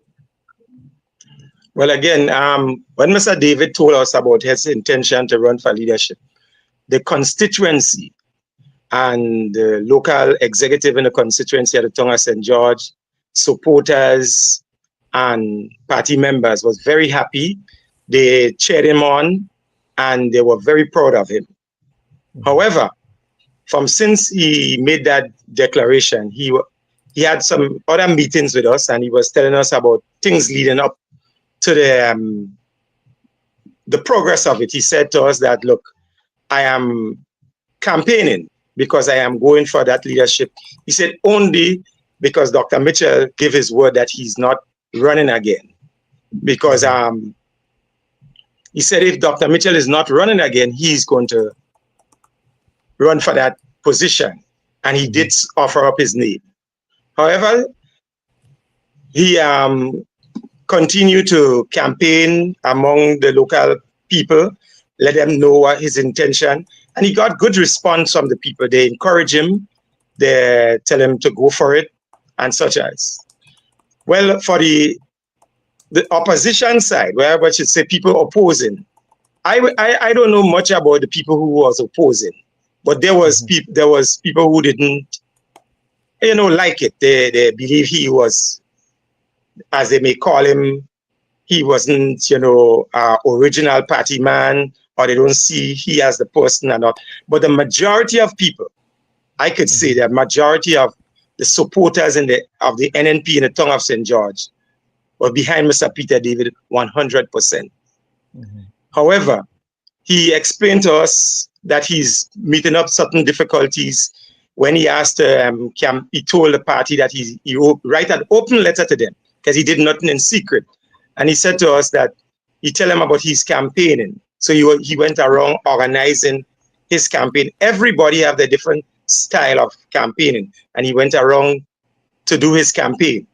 He said the party called him in and they told him about to cease because they want somebody else to join the race. So he said he ceased. He ceased. However, after a while, somebody joined the race, which is Ms. Pay, and he continues his campaign. However, some people did not like the way he campaigned. They don't like his style.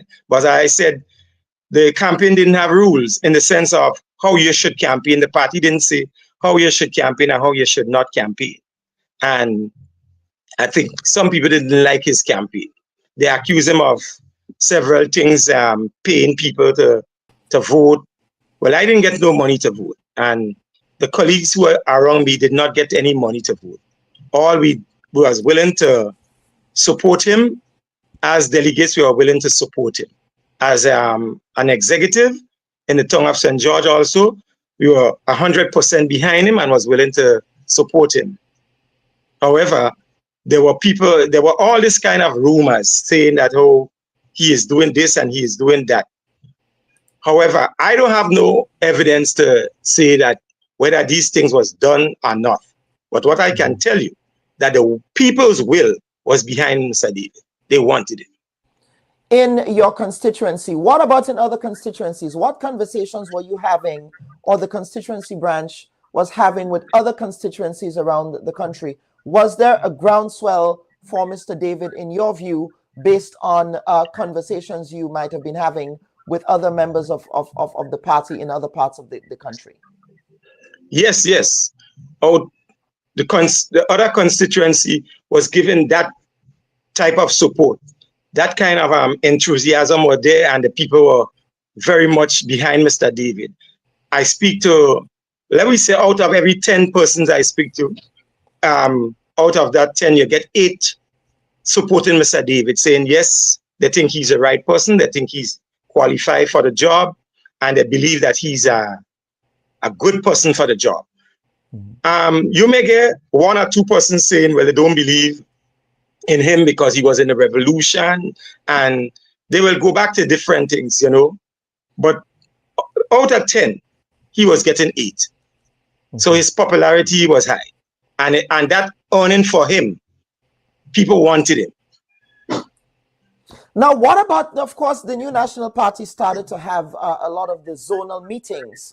In fact, I remember famously the party said that the honeymoon is over for the NDC. We're going to go take the fight to them. Of course, in the zonal meetings, of course, Mr. David appeared in 1 or 2, but not much after that. And of course, he performs the role of Assistant General Secretary in the party. So what surprised me was that Mr. David did not appear in a lot of the zonal meetings. But also in those zonal meetings, we did see a ramping up of the rhetoric against Mr. David by Dr. Mitchell. So as a constituency branch, what was happening in the back of your minds? Or what was the thinking of the constituency branch when you saw those verbal attacks being leveled against Mr. David by your political leader, as well as the fact that in the zonal meetings, Mr. David was not even there for a lot of them? Well, first of all, people were asking why he's not there. Constituents and other supporters of the New National Party in the town of St. George was asking, and they find it strange that he was not in the zonal meetings. However, the party had an explanation for it. They said that they asked him and he did not come. Some said when he had to come, he had to travel. After speaking to Mr. David about it, I think we, the executive, had a meeting with him and we speak to him, and he gave us his explanation. Realized that there was a different side to the story, but people wanted him. And when we hear that Dr. Mitchell was saying the things, I must say, you know, to be fair to Dr. Mitchell have a right to choose who he wants, to bet on which horse he wants, and to back which horse he wants. If Dr. Mitchell back Sister Pay, that is good. That is his choice. And I believe Dr. Mitchell has the right to do so. Nobody should take that rights or say any bad thing about him or any dirty thing about him because he went down that road. But however, that fair play was not given to Mr. David. By him not appearing in the zonal meetings, Ms. Pay had the chance to appear in about 99% of the zonal meetings. He only appear in about 2 or 3% of the meetings. So what we're saying is that, you know, the fair play was not there. So he had a right now to boost up on his campaign, to reach out there, to reach out to the who we suspect is delegates, and whatever strategy he used on the ground to campaign. I cannot vouch for the whole everything about it, but I am saying he had a right to campaign, and I am also saying Dr. Mitchell had a right to choose who he wanted to choose. And but some of the rhetorics wasn't nice. When the people hear it, it started to divide people, not the party in itself, but supporters of the party started to say all kind of things, you know, even meet you and throwing, you know, words to you that was not nice and saying, look at how the leader is behaving and such as. Me, I am not faulting Dr. Mitchell for saying what he said. Dr. Mitchell is Dr. Mitchell. What you're going to do? That is Dr. Mitchell. He's going to say things. But these things had a consequence, and that consequence was people was getting to dislike that kind of behavior and dislike NNP, starting to walk away from NNP. We started to lose support because of these statements, because people did not believe that Peter David, in the manner how he was saying it, deserved it. But I am saying it straight up. Dr. Mitchell is Dr. Mitchell, and if Dr. Mitchell chooses to go down that road, that's the road he chooses to go. Let us talk about that General Council meeting, because that was also, I think, a significant event this year in the lead up to this particular convention today, where Dr. Mitchell famously read the riot act against Mr. Peter David. And it was Mr. Peter David that he was referencing. Nobody else can say that it wasn't, really. And Peter David was sitting at the back of Dr. Mitchell. All of the executive members were at his back while he was speaking. Take us to that moment in that General Council room at the Grenada Trade Center. After Dr. Mitchell's speech and at the conclusion of the event, what was the environment in that room for those who might have been sympathetic to Mr. David? And how did Mr. David treat with that following that riot act? Well, straight up, the people, if you look good at the tape and you look at that after Dr. Mitchell was speaking, while he was speaking, I should say, there were people who bend down their head. There are a lot of people who bows and bend down their head because they were not chained to it, because they didn't like it. They didn't like that type of language, you know, and they didn't understand the why was he saying these things. So they were in a kind of mood where they was not happy. After that council, a lot of people ask a lot of questions. Why are we going down this road? Why Dr. Mitchell is using that type of language, you know? It ain't sounding good for party unity and such as. But as I said to you, Dr. Mitchell is Dr. Mitchell, and Dr. Mitchell will say, you know, just how he feels. That's how he feels, and he say how he feels. But it did not resonate good for the party. And among the delegates and the observers who were inside it, everybody wasn't cheerful about it. Yet some people was very cheerful to hear so. But I'm telling you, a lot of people was not cheerful. And then, you see this thing, Mr. Bob, goes back to people's family. When they goes home, family start to say, well, what going on? And family start saying, if you're all getting on in this way, I am not going to support you all anymore. I'm not going to, and you know, I think the party leadership at the time, we wasn't thinking about how the people would feel. They were just, you know, saying how they feel. If I don't like this, and I'm hearing this, and I'm going to bring it out straight to I'm going to wash that linen right away. I don't care who see what I'm washing, but I'm going to wash it right away, and who get offended or not. I don't think that was very good for the health of the party. Yeah, you don't think it was good for the health of the party. Who had conversations with Mr. David after that? I mean, I just can't imagine. I mean, I was looking at that riot act, and I'm saying to myself, this was a principal scolding a student in front of all of the students at the school. Mr. David did pass the test. It was a verbal caning. It was a but verbal caning. Mr. David did pass the test. He stood quiet and he did not react. And for that, the people give him high marks for that. He did pass the test. You know, that was very good. He was not disrespectful to his political leader or what you call his principal at the time. He did not show no disrespect. Right. Why do you think Mr. David did not respond in kind or has not responded in kind up till really last week when he came out to directly rebut a lot of what Dr. Mitchell was saying about him? Well, I can't really say why in his mind why he did not respond, but his name wasn't called. He wasn't called by name. And most time people respond when they are being called by name. When people have been referred to two different ways, sometimes they stay quiet until they get their name called, and they will respond by the calling of their name. But he did not respond. His name wasn't called. Dr. Mitchell was making his statements, and Dr. Mitchell didn't call no name, but we know who Dr. Mitchell was speaking to. And we give him high marks for staying quiet, for behaving himself, and for showing such respect even to Dr. Mitchell and to the delegates and observers in the General Council. We give Mr. David high marks for that. You give him high marks for that. Yes. Now, why do you think, and we'll get on to more process issues now following your decision to not attend the convention and what happens in the future, but why do you think Mr. David elicits such very strong reaction among people? It's either some people really like Mr. David or some people really despise and dislike Mr. David.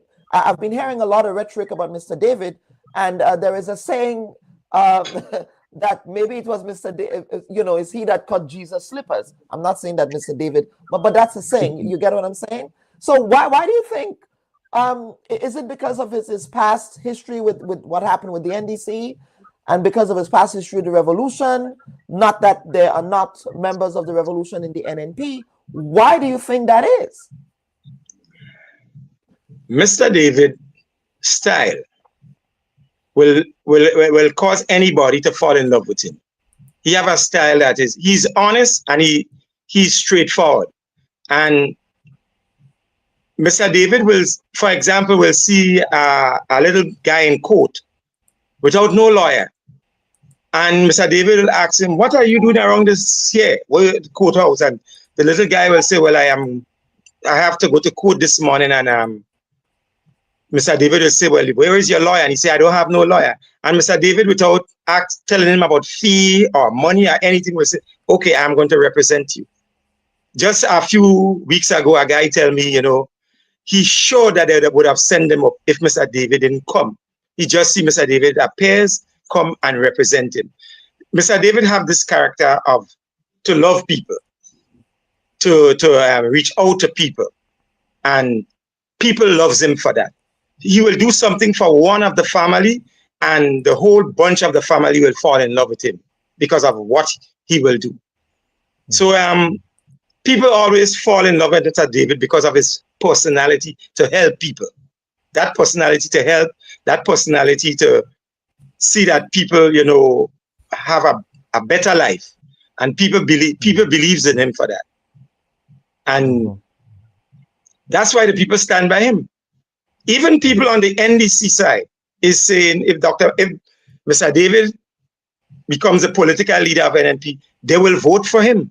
They will walk with him, you know, because of that kind of thing he has to unite people, to bring people together. You know, I am not saying the other lady doesn't have that ability.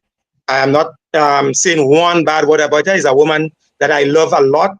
I love her style, her work in the constituency, her work in Grenada, and it's a lady I highly respect.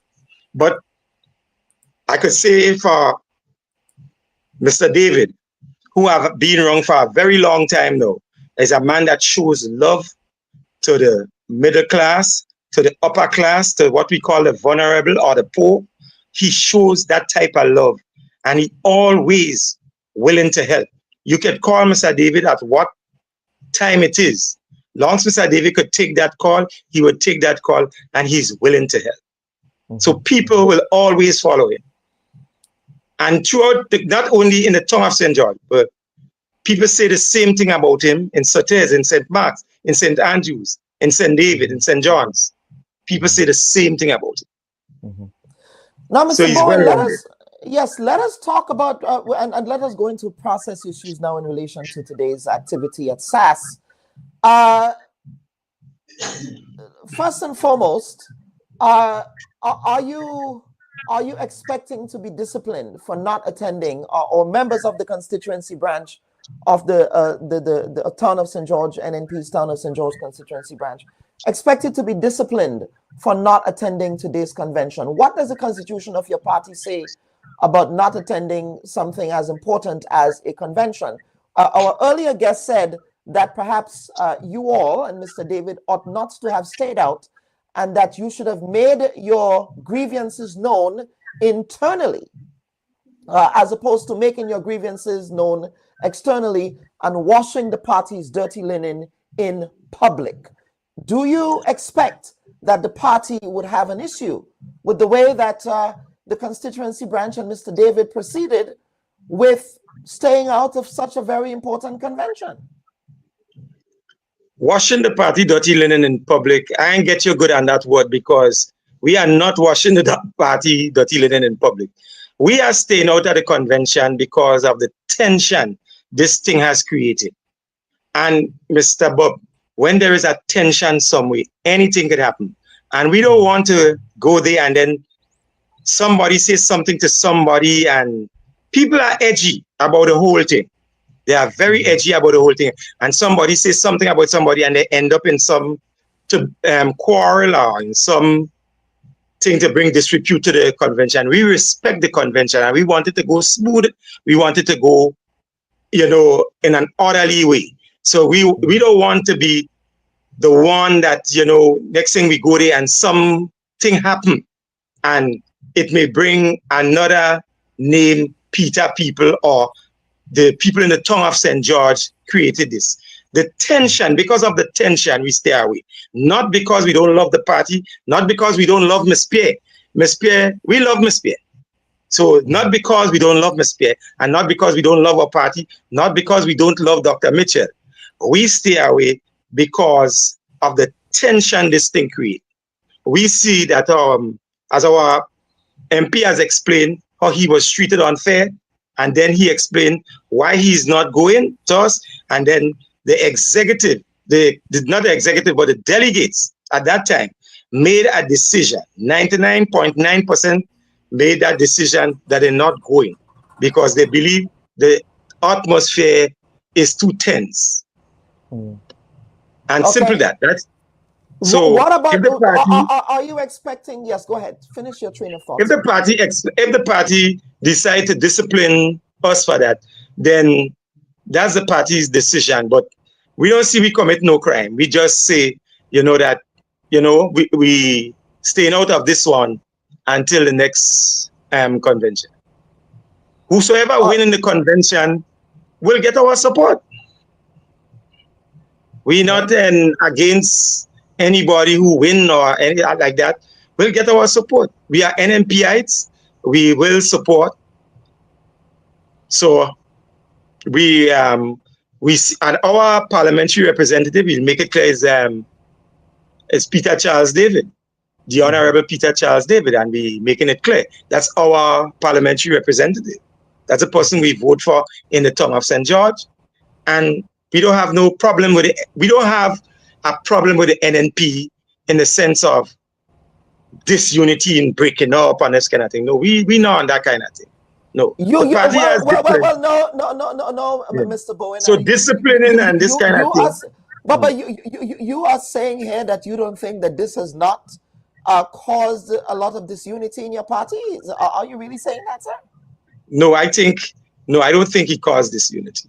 No, I don't see that. Not Mr. David, but I'm talking about the series of events that we have been seeing. The whole the delegate selection process, the issue around Dr. Mitchell's rhetoric. Yes, Mr. these are the things. Are you saying that yes. These are the things that, okay, the party fought a war between norms and constitutional principle. I believe that is what they fought. Their fight was between norms and constitutional principle. What we did as norms, in some cases it was presented, well, you cannot argue about this because this is a norm.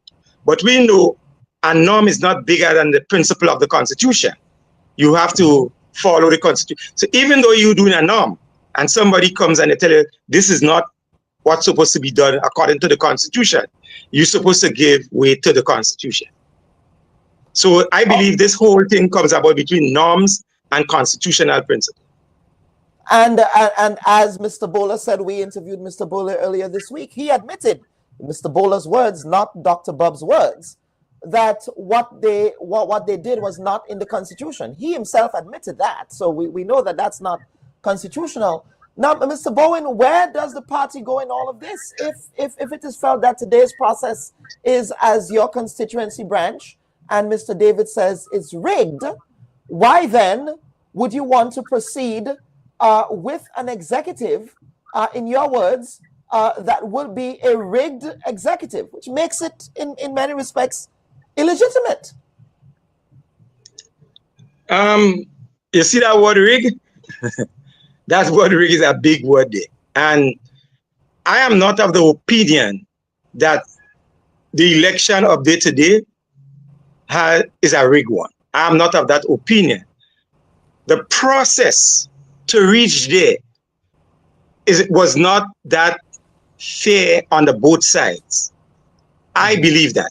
But to call it the election in the thing of a rigged election, that's a big word. Let's just say the process is rigged. In other words, the argument is that the process is rigged. Again, neither Mr. David did not get a fair chance at fairly being voted to become leader by the delegates of the party who have the ultimate say, not a screening committee with people that the party appointed.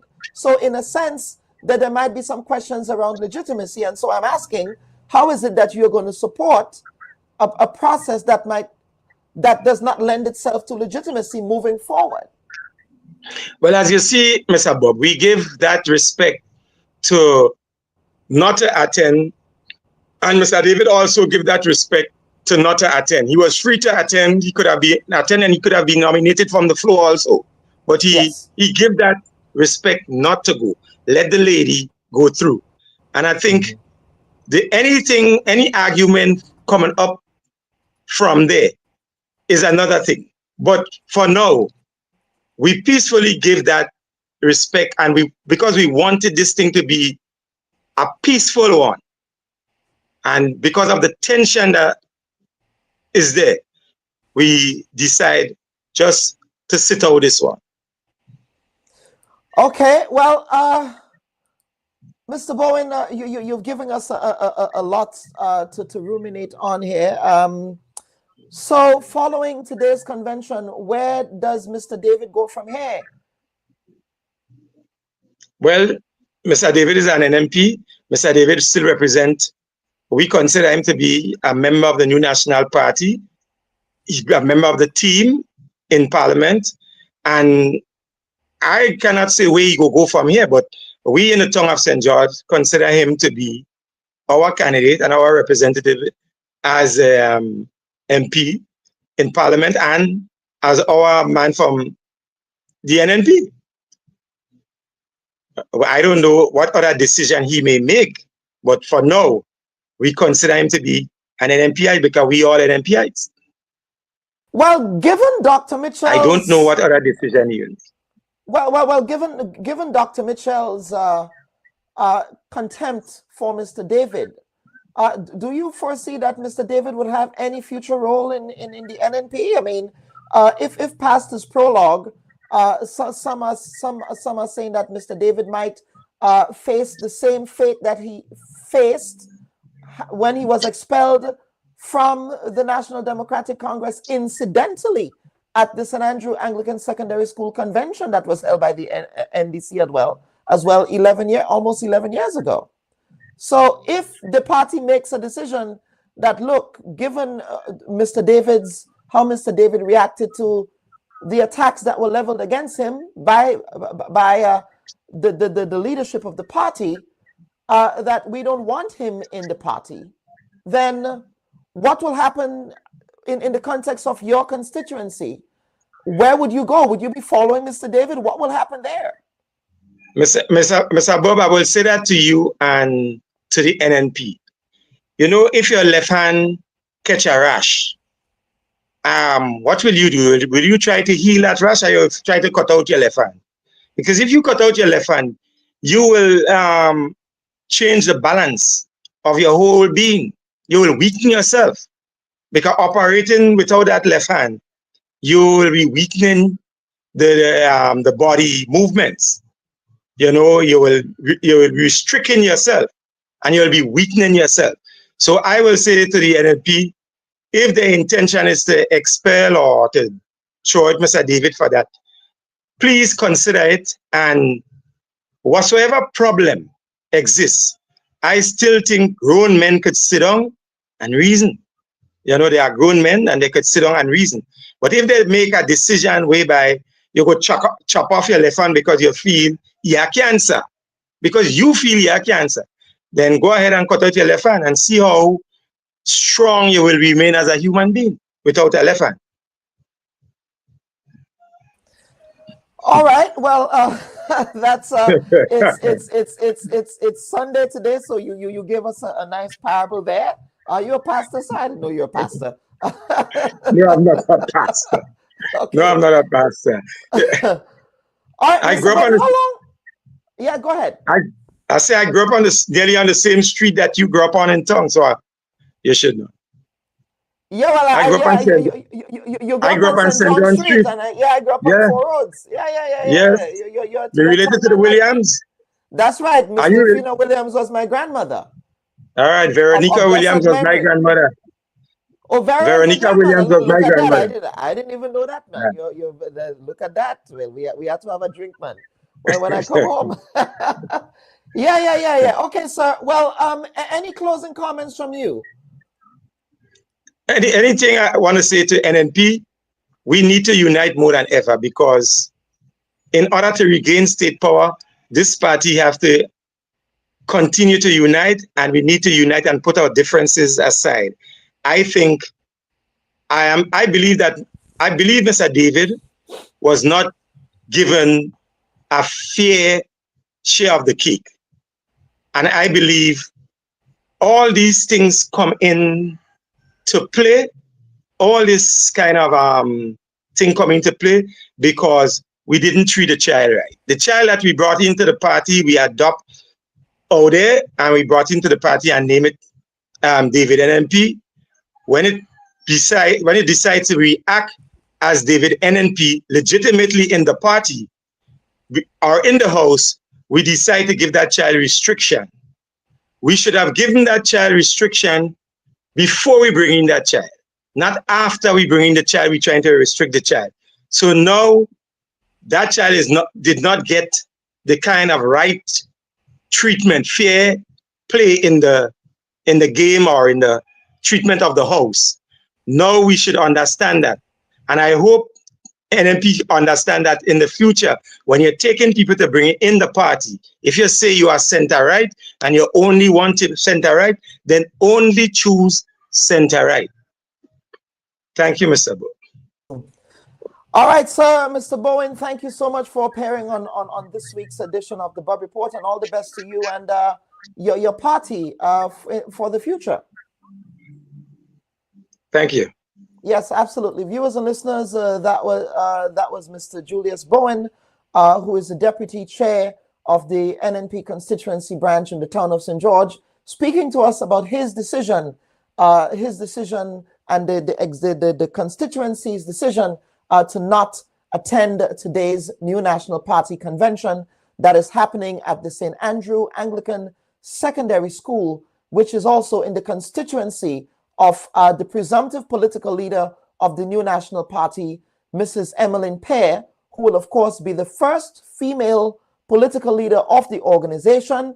Of course, the leadership process leading up to today's convention has been fraught with controversy over the pre-screening process that occurred to create sort of a litmus test for who should be the leader of the party. Of course, Mr. David was also embroiled in that particular set of conflicts that occurred, and we will be watching the space to see how it all unfolds following this convention. I would predict that certainly next week will be a blockbuster week in Grenadian politics that perhaps we might not have ever seen before. But of course, George Brizan famously said that Grenada is an island of conflict, and those conflicts continue to play out in the national community. But for me, of course, today Dr. Mitchell will be, in his words, demitting office as political leader of the party, although there are conversations that he might be contesting the role of chairman of the party. So there are questions around how much influence he will continue to have over this new leader. Of course, he did indicate that he wants to bring a lot of his experience to bear on the younger generation, while also giving them an opportunity to carve their own path in the new National Party. All of those issues, of course, we will continue to dissect. But I want to take us back to the 1980s. Now, of course, Dr. Mitchell famously was the Minister of Communication and Works. And of course, he spearheaded the rural electrification program at the time. And he was also, they called him the Minister of Stone. Well, there was one Calypsonian who penned the Calypso based on Dr. Mitchell's famous designation as the Minister of Stone. And as we end today's Bubb Report, we are going to play that song from The Black Wizard, which incidentally, Dr. Mitchell also referenced in his interview with one Selwyn Noel on his podcast, Let We Hear From Doc. So viewers and listeners, we want to thank all of you for tuning in to this week's edition of the Bubb Report. And please, if you have not shared this conversation or liked this conversation today on our various platforms, please do so now so that others can benefit from this very rich and important set of conversations that we have had here on the Bubb Report. As usual, I'm your humble host, Dr. Kellen Bubb. We're always happy to bring you quality and very important educational content every week. We thank you for joining us for this week's edition of the Bubb Report. Take care now. Bye-bye.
They say the fella so crafty. Just so he hijack NNP. Now that he is party leader, he could become prime minister. So if he wants to rule this nation, he must find some quick solutions. Yes, Lord. Soon there'll be woman shortage in Grenada. Yes, Lord. All them young guys fleeing to Canada. Yes, Lord. They can't take the hopelessness in the country. Yes, Lord. Soon we might be hearing about refugees. Yes, Lord. Yes, Lord. It's of great concern. Yes, Lord. Yes, Lord. That we won't condone.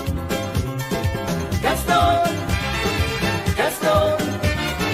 Yes, Lord. Yes, Lord. Yes, Lord. Yes, Lord. Yes, Lord. Don't go there. You are a technocrat. I mean, you can speak to whether or not it was appropriate or inappropriate for that to occur. Would you have done that as a permanent secretary? Politicians get the information from wherever source that they can. That's going to be the extent of your answer. Yeah. Don't go there. There's a lot of noise around the data protection bill that, in my respectful view, is not warranted. I was one of those making noise, and it's simply because I was concerned about that specific section 33. Don't go there. Are you going to be offering yourself up as political leader of the party? I see you've called me here for much more than diplomatic passports. I don't mind that. Don't go there. What is the relationship like between you and your leader, Dr. Mitchell, your boss, Dr. Mitchell? I'm not sure how to explain how to answer this question at this time. I prefer not to answer. Don't go there. They said that you approached the bank for the loan before the election and that it only materialized after the election. There are also conflicting reports around the quantity of monies that were received. What is the reality here? People try to extort the truth and to make all kinds of things about it. I just stay quiet. So if you notice, I was really and truly quiet about the whole matter. Well, except with not with the New Today newspaper. The New Today newspaper reported on this, so I'm not sure you were quiet on this. Go ahead, Honorable. Go ahead. Well, I'm just trying to answer your question, right? Don't go there. I think we just spoke at length about the regularization framework. So yes, we did. But let us talk, Prime Minister. Let us talk about the workers who are dismissed. The Bubb Report. We go there. Hi, everyone. Thanks for checking out the Bubb Report's social media pages. If you'd like to get more videos, show highlights, and watch our weekly live show, follow our Facebook, Twitter, and Instagram pages, and also subscribe to our YouTube channel. You can catch repeat episodes on Wednesdays at 4 and 5 p.m. respectively on CRFM Radio and GBN TV in Grenada. We are also viewed on Sundays at 8 p.m. on WPG 10 throughout the Caribbean. Thanks for watching.